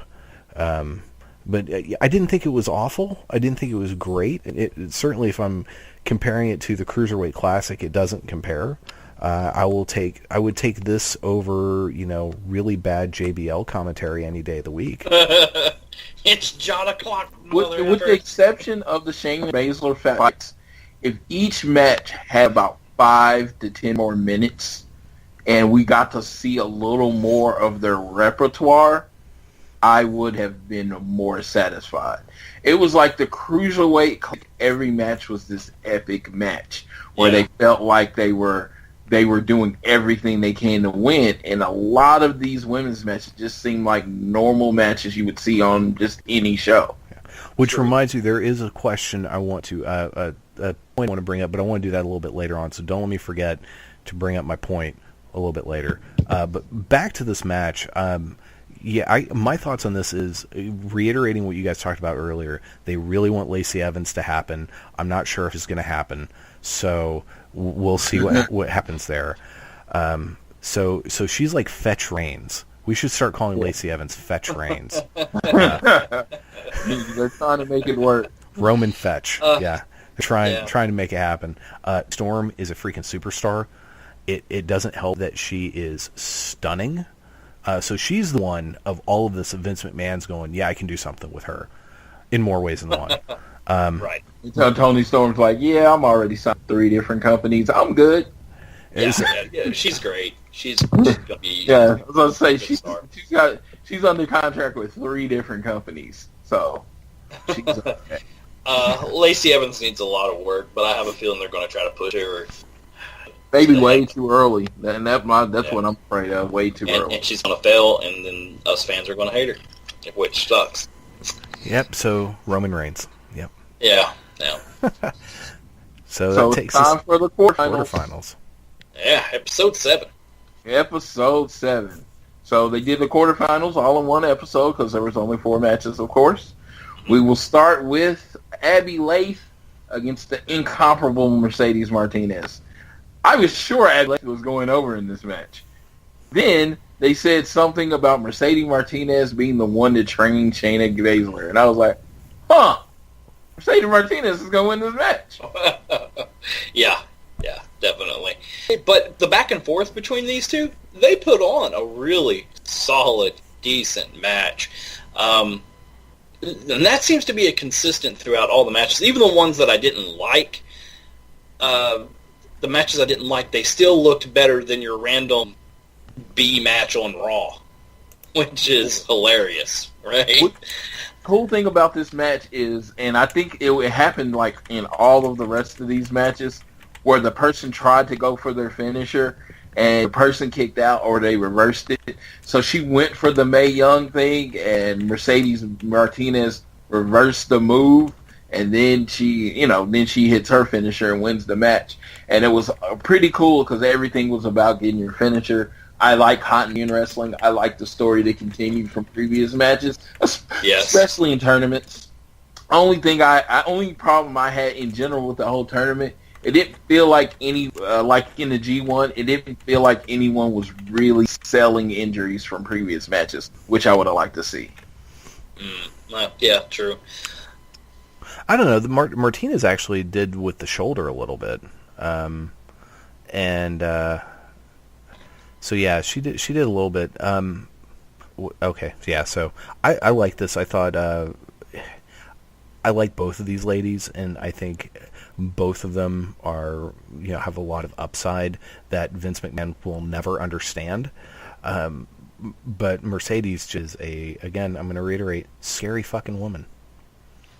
Yeah. Yes. Yeah, it's like she's the one chick in this roster, other than Mae Young, based on physical size, that you line up against Shayna Baszler and you're like, take her. Yeah. Then they did everything to make you think she could take her when they fought. They did everything they could. That was the only match where I thought Shayna could possibly lose a match. So we'll get there in a minute. Yes, we would. The next match Shayna Baszler versus Candice LeRae, spot of the tournament. Which I feel like I'm saying in every Shayna Baszler match. Well, I mean, she did a good job of selling. I mean, she sold the Candice LeRae, right? So, like, yes. The little that she had to sell, she did sell the Candice LeRae. And that's, you do when someone's, like, given the golden ticket and they're like, hey, you're going to be in the finals, whatever. You look at them and you like, how hard do they work to make the other people good on the way there? And I think Baszler did a really good job in this match of selling Candice LeRae. Yeah, there was even one point where Candice LeRae went and jumped out through the ropes, grabbed her head, and then threw it into a DDT on the rump of Shayna Baszler. Was fucking amazing. It looked great. It was awesome. Yeah, and that's this match was, I think, one that no one lost in this match. Candice LeRae came out looking great. Shayna Baszler came out looking like a badass and a douche. So this was really good. I loved the part where it's at the end of the match when Candice locked in, and I can't remember what he calls it, but she locked in Johnny Gargano's his submission hold. And Full Sail went nuts because they love them some Johnny Gargano. And then for a second it looked like Shayna Baszler might tap, and then there was the exchange with the spin around, and then Shayna Baszler just picked her up, and I forget how it happened, but ended up dropping her into the rear naked choke and held it for much longer after the tap out. And then there was even a stare down with her and Johnny Gargano, and that was pretty awesome. Yeah, I thought that was the spot of the tournament. That wild ride into the submission, I was like, fuck. That was amazing. And I even went crazy whenever I was watching it here at my house. I just went, oh crap, I don't think that Candice LeRae has any chance of winning, but is she going to win this one? It was great. And I came out of this, Candice LeRae I think is fantastic. I've not really seen much of her work before this tournament, and I can't wait to see more of her work. And she's one that she's so cute, and her personality is so bubbly, and she looks so happy, but she can work her ass off. And she held her own against Shayna Baszler, and just like you said, Rusty, there are moments where you're like, holy crap, she's going to win this thing. Did Shayna turn down a contract? Baszler definitely did business in this match, and that's what I said. When you're handled the gold ticket and you still make everyone that you fight look good, it makes me respect you even more. Yeah. And the finish to this was actually, I think, LeRae was on the top rope about to do like a top rope DDT to Shayna Baszler, and then Shayna Baszler grabbed her, they went to the mat, and she was immediately into the rear naked chokehold. And I was like, tap. It looked great. You're right, because that was she did she did a slam out of the one move, and then Candice was going for her finisher, and she twisted around midair, and that was fantastic. And they landed in the move. It was coordinated so well. I was like, wow. I don't know if many people that fucking move off. That was just crazy. And she was right in the move. And it was deep, it was like, man, I was like, did y'all work on that before this match? Because it was just so smooth, and it just seemed like it could have went wrong in so many ways. And it just looked perfect. And I came out just as impressed with Candice LeRae's way to get into position as I was in Shayna Baszler putting on the move, because I went back, wow. Yeah. It looked wonderful. It was good. This match I really enjoyed. This was probably the greatest, the best Shayna Baszler match that I liked the most. Yeah. Was this one. Even the ending, I really liked how she actually did keep the hold on for way too long, just kind of proving that I am that big of a badass. You have to worry about me. Yeah, I'm kind of pissed that you thought you might have had a chance to win. Right. And then even the stare down with Johnny Gargano, it was one of those, like, you think you can take me? Because I'm going to make you tap out too, little boy. Bring it. I loved it. It was solid. Kairi Sane, Dakota Kai was the next match. I knew who was winning this match, so it actually depressed me because I knew what was going on. And then I honestly can say this was number 2 as far as my favorite match of the tournament, just because they did so much of the Dakota Kai trying to get her finisher in and Kairi Sane moving out the way. It just, to me, told a story. It was a really good, solid match, and I think it was actually the final match of this episode. So it was the go-home main event match, and it looked good. When she went for the double stomp and missed, I just thought that was like when she had it wrapped up and she sat up so she couldn't hit her move. I just thought that was so cool. I did note that this was the one match that Dakota Kai, she didn't have her hair in the way that she has the entire rest of the tournament, in that little buns or whatever. It was kind of normal straight hair. The power was in her hair. That's what she And but the fans were into it because they were both fan favorites. Everybody wanted both of these girls to win. Dakota Kai even got in that round the ring kick on Kairi Sane, and Kairi sold it so super well. Terrific match. Yeah, this would also probably be in my top 3. Yeah, the way she hit her finisher, Sane hit her finisher, she got really high up in the air, and it was like her whole body landed on her instead of just her elbow. I thought that was pretty yeah. I was I don't think that was on purpose, but it ended up looking really, really good. She didn't hit her with an elbow. She hit her with her side and her hip and everything else. But yeah, the way she delivers the elbow looks incredible. I think it actually has to do with her size. She's so small, and whenever she just gets up there and drops so fast, it's like, oh god, it looks good. It looks good. I think it's safe to say she is the best-looking elbow drop in wrestling history.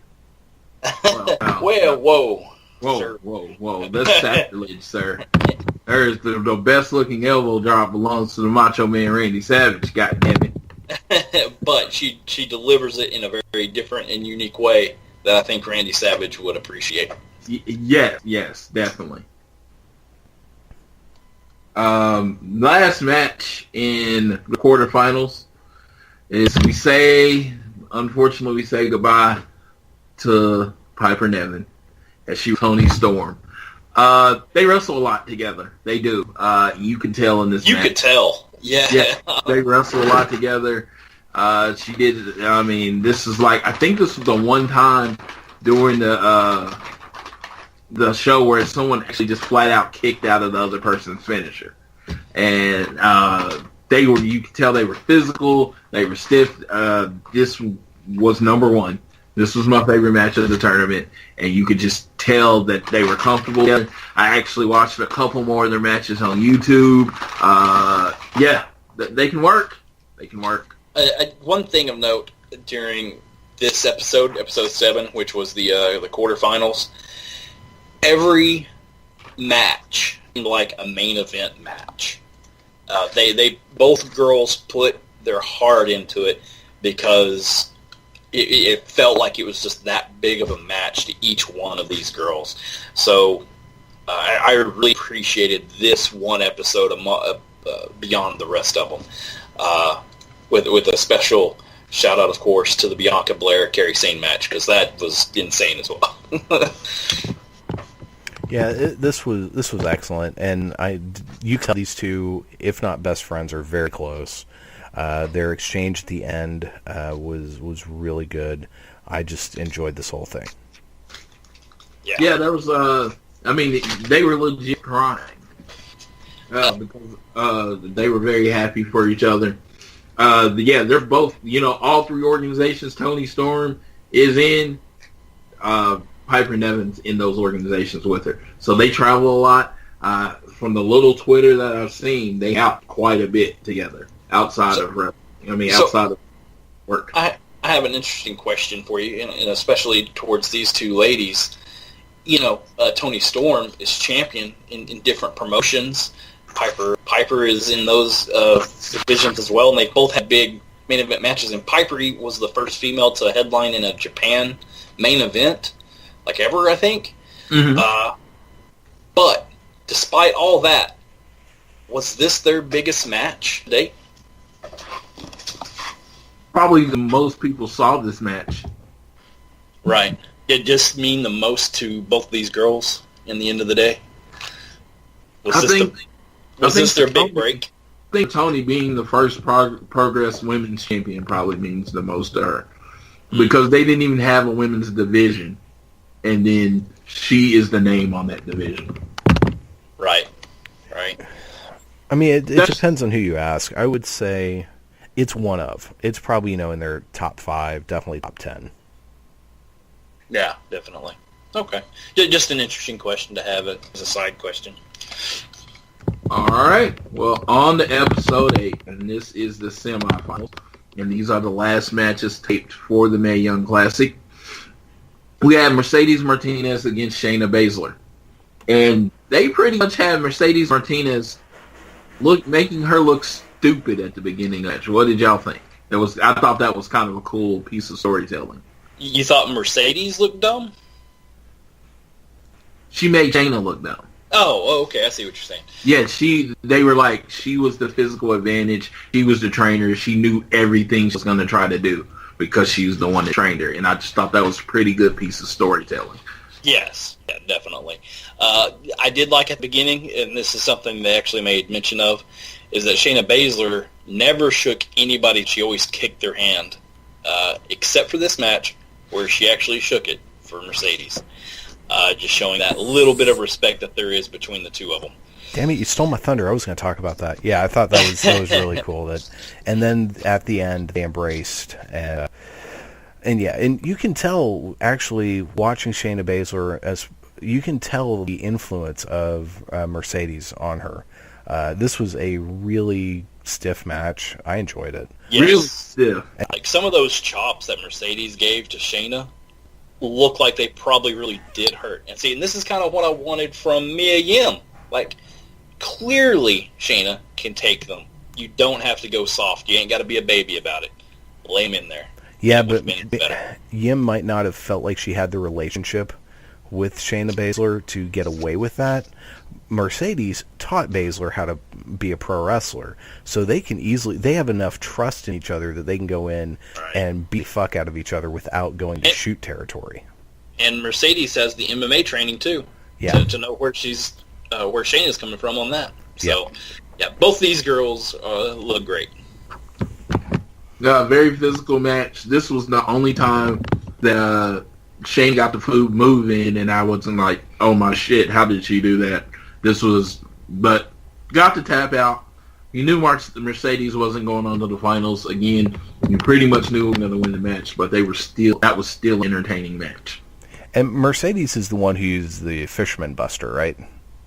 Yes. Okay. Yeah, I liked how she hit it, and Shayna was the only person to get out of it. I loved how the finish came. Shayna Baszler is basically going for a pharaoh and turned it into the rear naked choke. I just thought that was so cool. The suplex, that was pretty cool. Yes, definitely. Well, the last match that we'll cover today, Kairi Sane versus Toni Storm.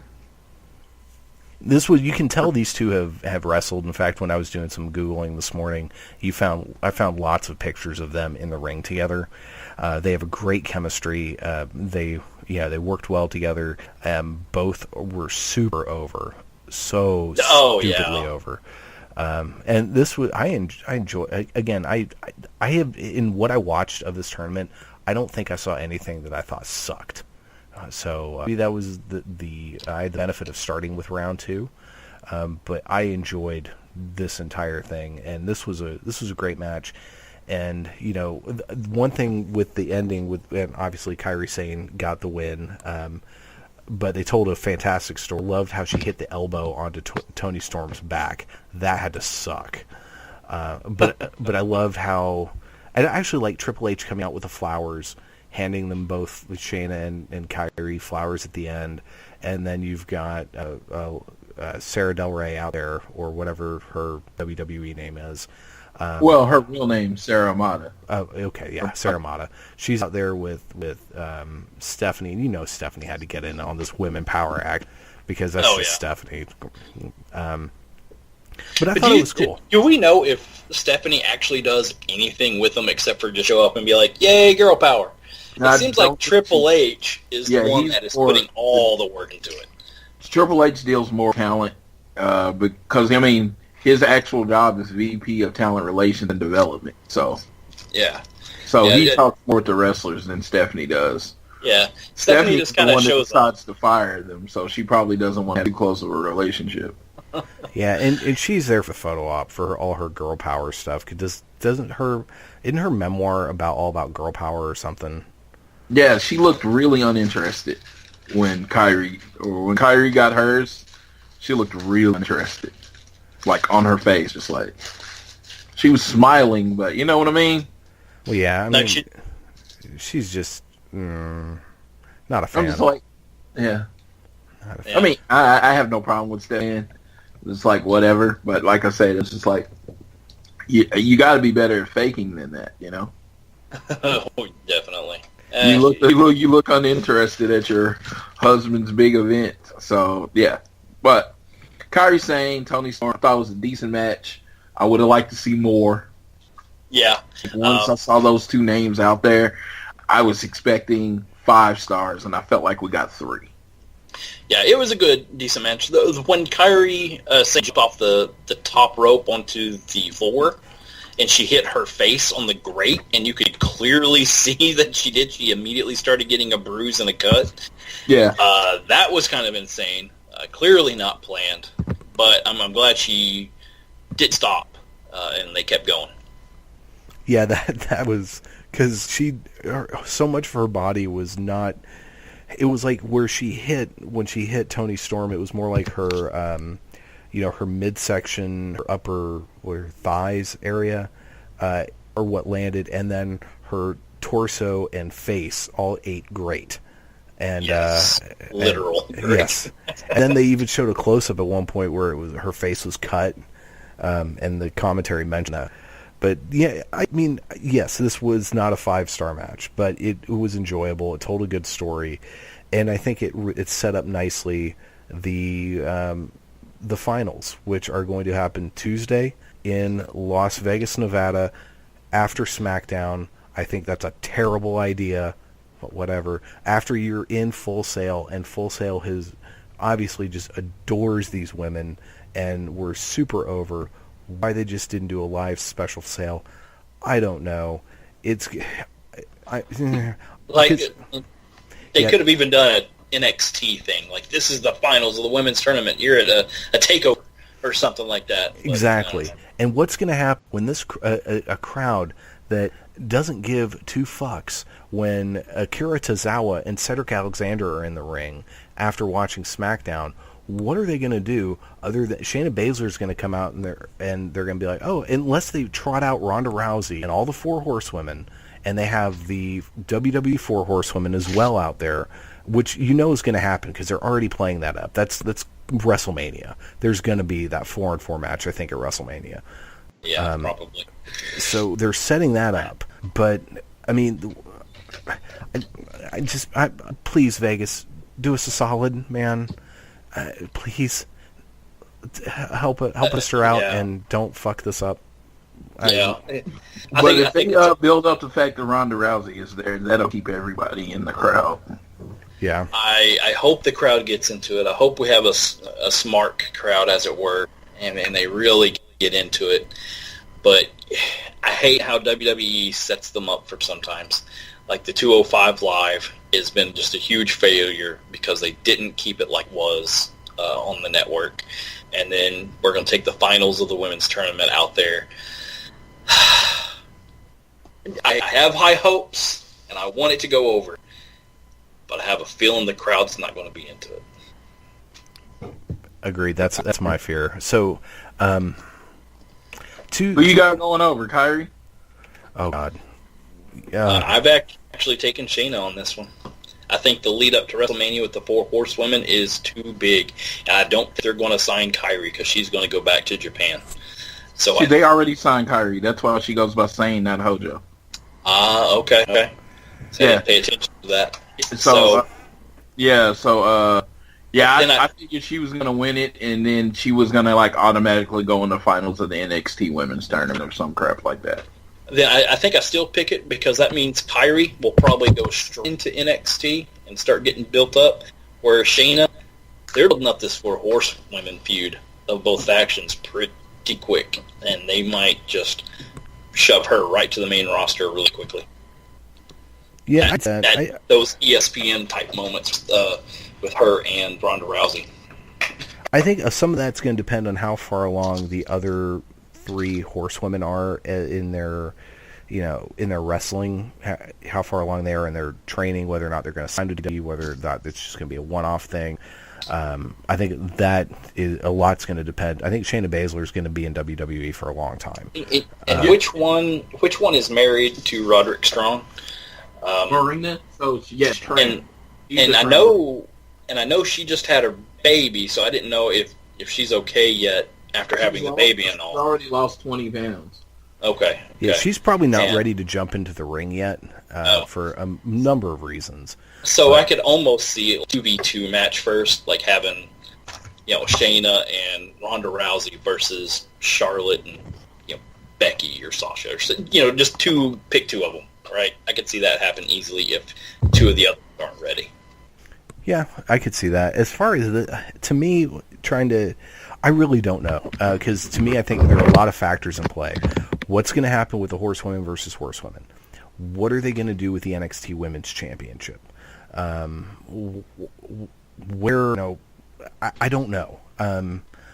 I think it's going to be a damn good match, and I think this is the only finals it really could have come down to, unless the only thing had one of these women or neither of these women actually full blown signed to WWE, and then someone else had, for example, had Toni Storm signed to WWE.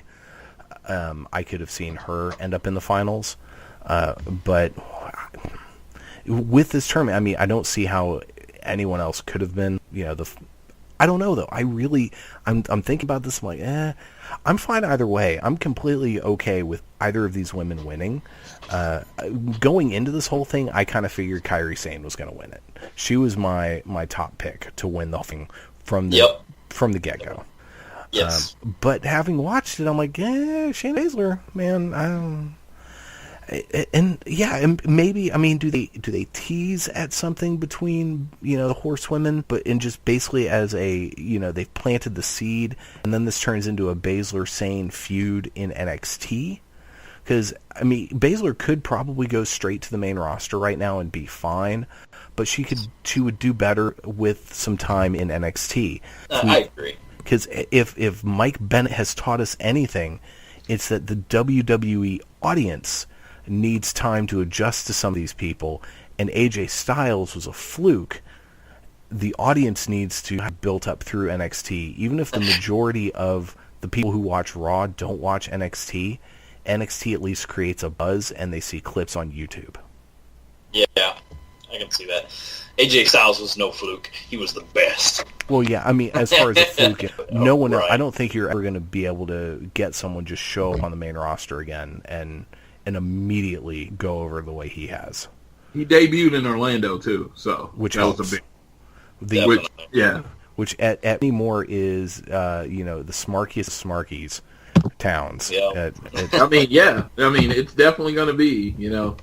It's like almost all of them live there. Yeah. Okay, so I have a question about format. Do y'all think it helped or hurt the fact that they dropped all of these episodes, the first round at once? They dropped 4 episodes, and then they dropped the second 4 episodes the next week at the same time. Do you think it would have been better served to have this play out as a show the way they did the Cruiserweight Classic, or do you like the fact that they dropped them all at once? Yeah, no, I hated the way they did this. Hated. Yeah, see, I'm the opposite. I liked it. Maybe there would have been more build-up to the finals, But I mean, all the spoilers were out there if you wanted to know. I actually stood away from all the spoilers, so I didn't know who was going to win any of the matches, which was great. And I could just enjoy them. But the way it happened with me is if you didn't know that, let's say it drops on Monday, I wasn't going to watch it till Tuesday night. It was out. It was like on major sites. That would have been the same way even if they would have only released one episode. You would have heard about it and knew about it. You watched the next day. I would have just liked the last two rounds to be like the semifinal and finals to be all in one night. A live show. Like they did with the Cruiserweight match. Yeah, I'm actually leaning toward that as well. I think giving it time to build up, giving the audience time to get to know these characters better. And it's because I think this is something that's different because they're going for kind of the Netflix model, and I think there's a difference between when you drop a season of Daredevil or The Defenders, when you already have a built-in audience that knows these characters and has a faith in what Marvel does, they're going to jump right in there and binge watch. This is something different, where even your smart fans like us, Floyd and myself specifically, a lot of these ladies we weren't familiar with, and had they given more time week after week after week to build up and get to know people and whatnot, I think that would have been a better thing. Also, just from a somewhat selfish point of view on this, with the way that my scheduling runs anymore, it was really, really hard for me to get through all of this, and I think my enjoyment of some of it was hampered because of that. Because I literally did watch both of these episodes on double speed, which is great for Monday Night Raw because there's so much shit you can easily get through. But it's a bummer for this, and I think I would have enjoyed it a little bit more had I had more time to spread it out. So yeah, I think they could have planned when this dropped better. I think maybe having maybe not filming the whole thing in like a 2-day period would have been a better thing to do. I don't know. I just would have preferred, and I really would have liked the finale, maybe the semifinals and the finals to be one show. At Full Sail, and I would have been there. I honestly would have been there. I would have made the drive to Orlando and been at the show. Exactly. Oh. Yeah.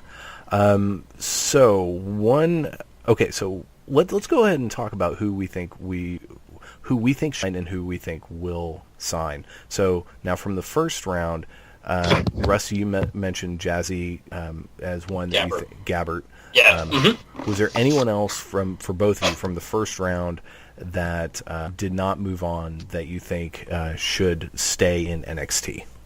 Well, only Tessa, but it looks like a majority of the people that lost in the first round are signed with the WWE. Right, like Zeta is signed.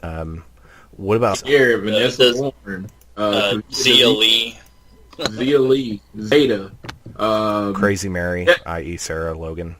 Everybody that lost really quick is already with the WWE. The Indian lady, Devi. Yeah. She's already signed as the first Indian woman. Bianca Belair, even though she made it on, she's already signed. Sage Beckett, I think, is already signed. I think the person out of this that they really need to sign is Tessa Blanchard from that first round. The fact that she's not signed is maybe she doesn't want to.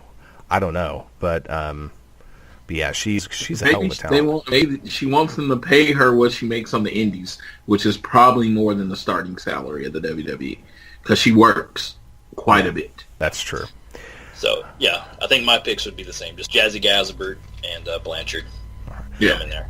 So we're going back to I'm just looking at the same bracket that Floyd's been using. So Abby Laith. Yeah, she definitely should be signed. She has something. Get her. Yeah. Rachel Evers. Yes. Yeah, definitely. Yeah, I'm in agreement with both of those. I can't pronounce her last name. Suhei, yeah. No. No, sorry. She's just one of those older people that you kind of bring as a vintage kind of act. What was that at the NXT they brought in from Japan? His name's Jushin Thunder Liger. Yeah. She can be like that. She's a no-name from Mexico. Thank you for coming in and putting over our talent. You're great. We'll see you down the road. Agreed. All right, so Mercedes Martinez. Yep, pick up. I'm good. See, I would pick her up in a heartbeat. Yeah, pick this one up. She brings more legitimacy to it. Yeah, she's like the Mexican Jazz. I can't look at her face. Damn. But she's so good. She is. She is, but I'm just saying, wrestling's a cosmetic business. Oh my god. Don't care. Okay, how about Nicole Savoy? I don't remember what she looks like. She was like tall. Right? No, suplex chick. No, she was just another face. No, I wouldn't sign her. Yeah, which is sad to say. I was really wanting to see more. It's that it factor that you need. She doesn't have. I don't know what she looked like. Maybe for another tryout match, but I wouldn't sign her. She would have to impress me. Yeah, I would not sign her. Candice LeRae, duh. Yeah. Grab her. Yeah. Mia Kim. Mia Yim, yes. Yeah. Jade, yeah. I would sign her too. I'm so on the fence on her. Like she'll give me one good match and then she does soft BS and then I'm not a fan. She can be your face of domestic violence. Like I just don't care if she gets signed or not. Is my feeling on her. Well, she's also someone. She's a veteran with a lot of experience that can be a good. Oh God, what's the term? What the person that basically greets you at the door? Someone that people have to get through. Okay. She plays Ty Dillinger's gatekeeper. old role. Gatekeeper. Yeah. Thank you. Yeah, Siege Parker's old role before he became Juice Robinson and ruled. So. Yeah, how about Shayna Baszler? Yes, and yes. Yeah. Throw all the money at her. Yeah. Kairi Sane. Well, she's already signed apparently. So yes. Yes. And Bianca Belair, breakout star of the tournament, in my opinion, couldn't be higher. Give her a push in NXT tomorrow. Dakota Kai. Yes. All about her. Yeah. And she's already been signed there for several years. Yeah. She's going to do great. Rhea Ripley. Yes, grab her in a second. Love her. Yeah, she's money. She's got money. She's going to put money on her. Yeah. She has the look. She has talent. I think she gets the performance side of it. Yes, grab her immediately. Serena Deep. No. I think the time's passed, and I'm sorry. This was your comeback story. Behind her. But, thanks for coming in and putting our talent over again. Sign her as a trainer? Maybe. Yeah, maybe. I could see her being someone that comes in every once in a while. That's what I was thinking with Mercedes Martinez. I would sign her as a trainer. But you know what? We've got... oh, wow. Why did I just go blank? What? A girl on Raw that just came back with... Mickie James? Mickie James, thank you. I don't know why I went dumb there. She's somebody I would not pick up right now. I think her best times are behind her, and she's just kind of there to put people over. So, in the WM mind, I can see them maybe signing her again to bring her back in that kind of role, but I say thank you for coming in. We'll see you down the road. Piper Niven. I'm all, yeah, please. Yeah. I mean, I'll kick in some of the salary. Well, Lacey Evans is already signed, and Toni Storm. Hey, Back up the money truck. Back up the money truck for Toni Storm. Yeah, you're to pay out a little extra to grab her, but clearly she's going to be worth it. Yeah, because her charisma reminds me a lot of what Becky Lynch had going on. So, yeah. I see that. So, yeah, guys would line up to throw money at Toni Storm.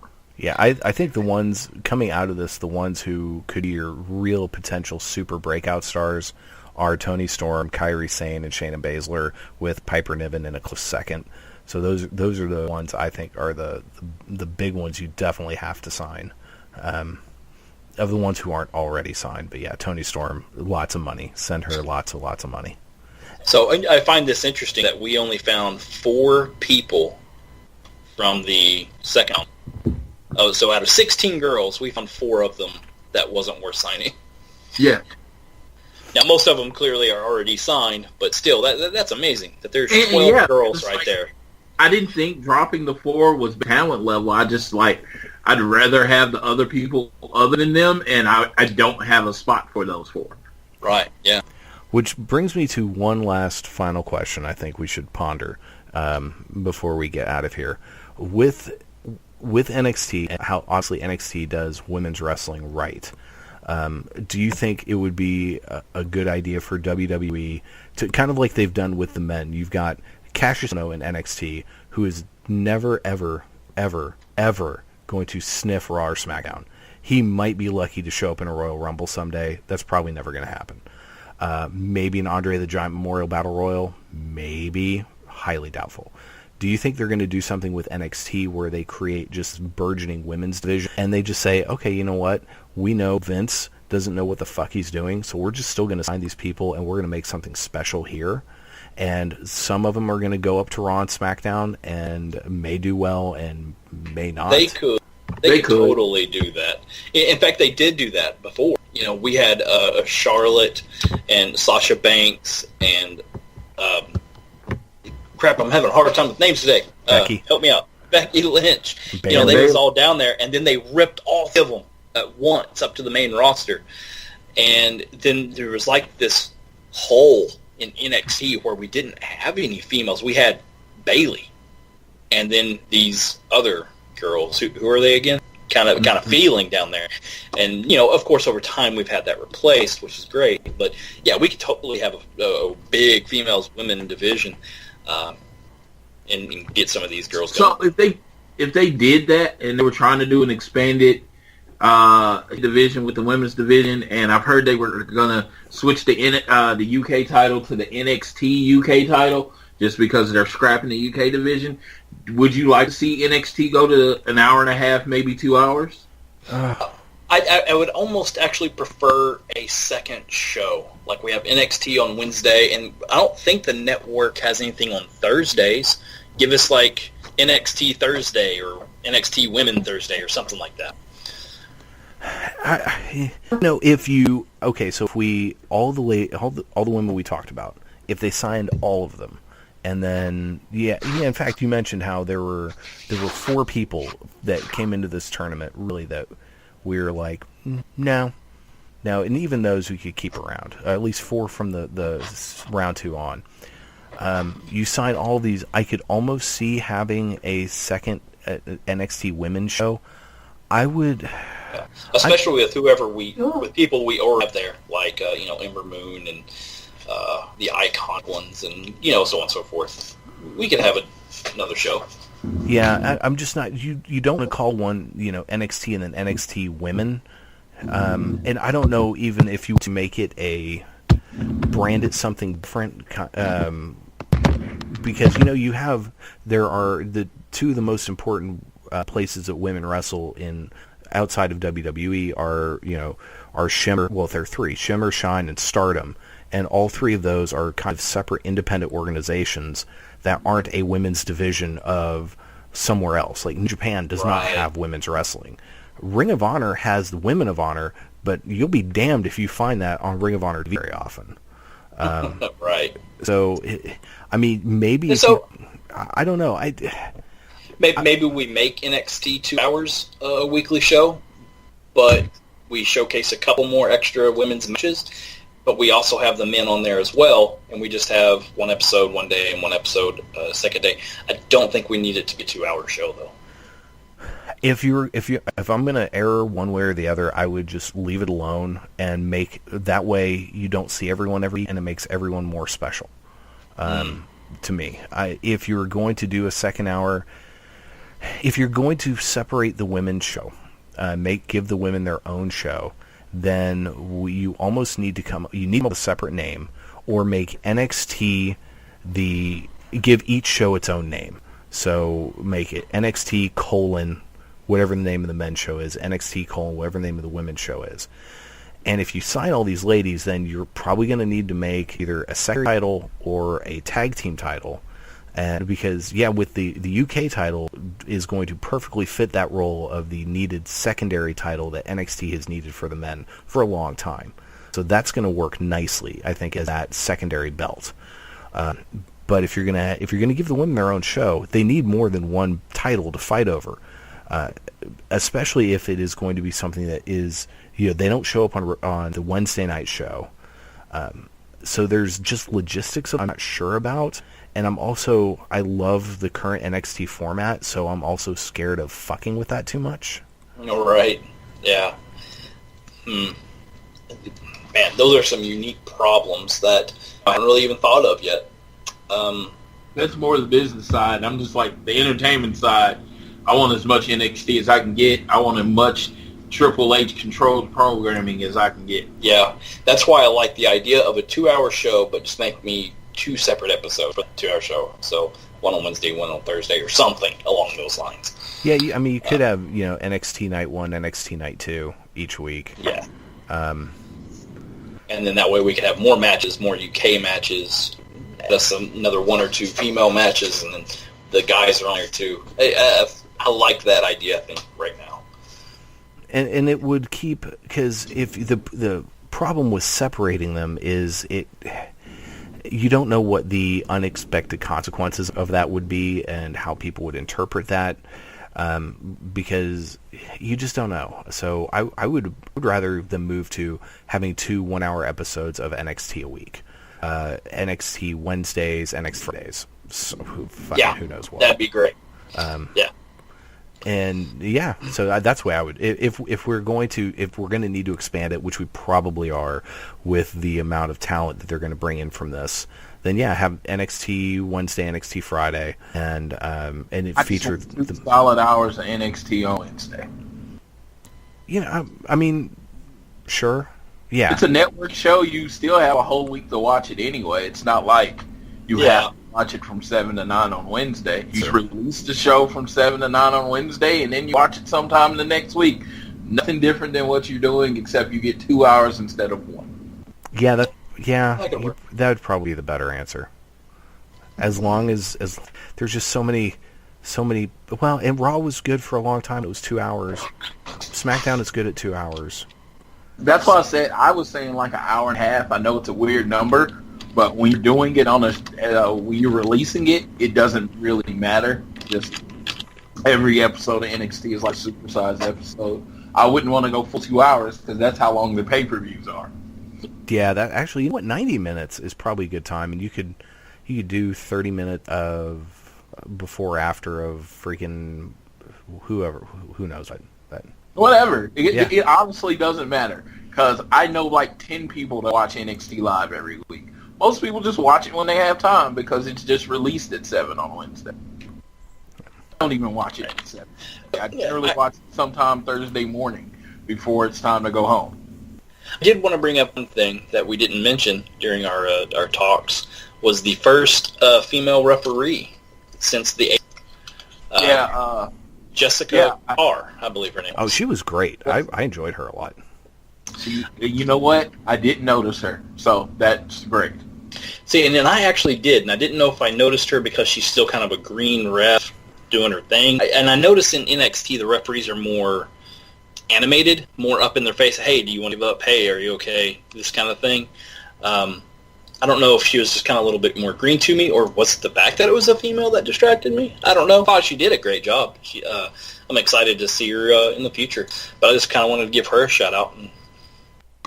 It was great. Had great having Lita. I thought she did a really good job on commentary. I don't know if she was ready. I would have liked to see Renee play-by-play, but GAAR brought a level of respect.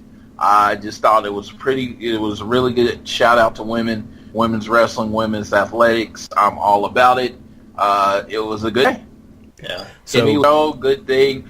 Unlike the Cruiserweight Classic, I would really like them to do this every year if possible. Yeah, I think I'd be down with that. Bring people every year, and that way every year you have a new influx of talent. You use that as a way to people out. I would I would much rather have, if we're picking any tournament to have yearly, I like the Dusty tournament once a year, and I think the Mae Young Classic once a year I think would be really good. Yeah, the Cruiser Classic, I don't think once a year would work out because because eventually you just end up having the same guys over and over. That's a once every few years thing, maybe every 5 years when you can finally bring in some of these people you weren't able to bring in, or so that I agree. So before we get out of here, any final thoughts, either of you? I am done. I think we've talked about most of it. Yeah, I mean, we've covered every woman, all of them. We covered the show. I'm really looking forward to the finals of the show. I'm hoping they're given a nice long time to work, and they put on an epic match. They've had, a month to work on the match. So, hey, I hope they tear the house. Agreed. Looking forward to it. Can't wait.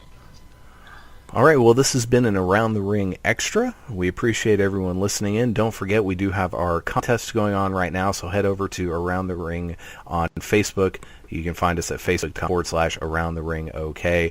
Big thank you to Rusty Simpson for coming on the show, Mr. Dude. Really enjoyed you being on. You are welcome anytime you want to come on. Just give us a shout-out, and we will make some time to have you. Thanks, guys. Really appreciate it, and it was a lot of fun today. I look forward to coming back. Definitely. And Floyd. Hey, whether it's women or men, we all have our good days and bad days.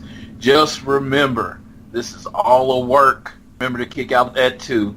We'll see you next time around the ring.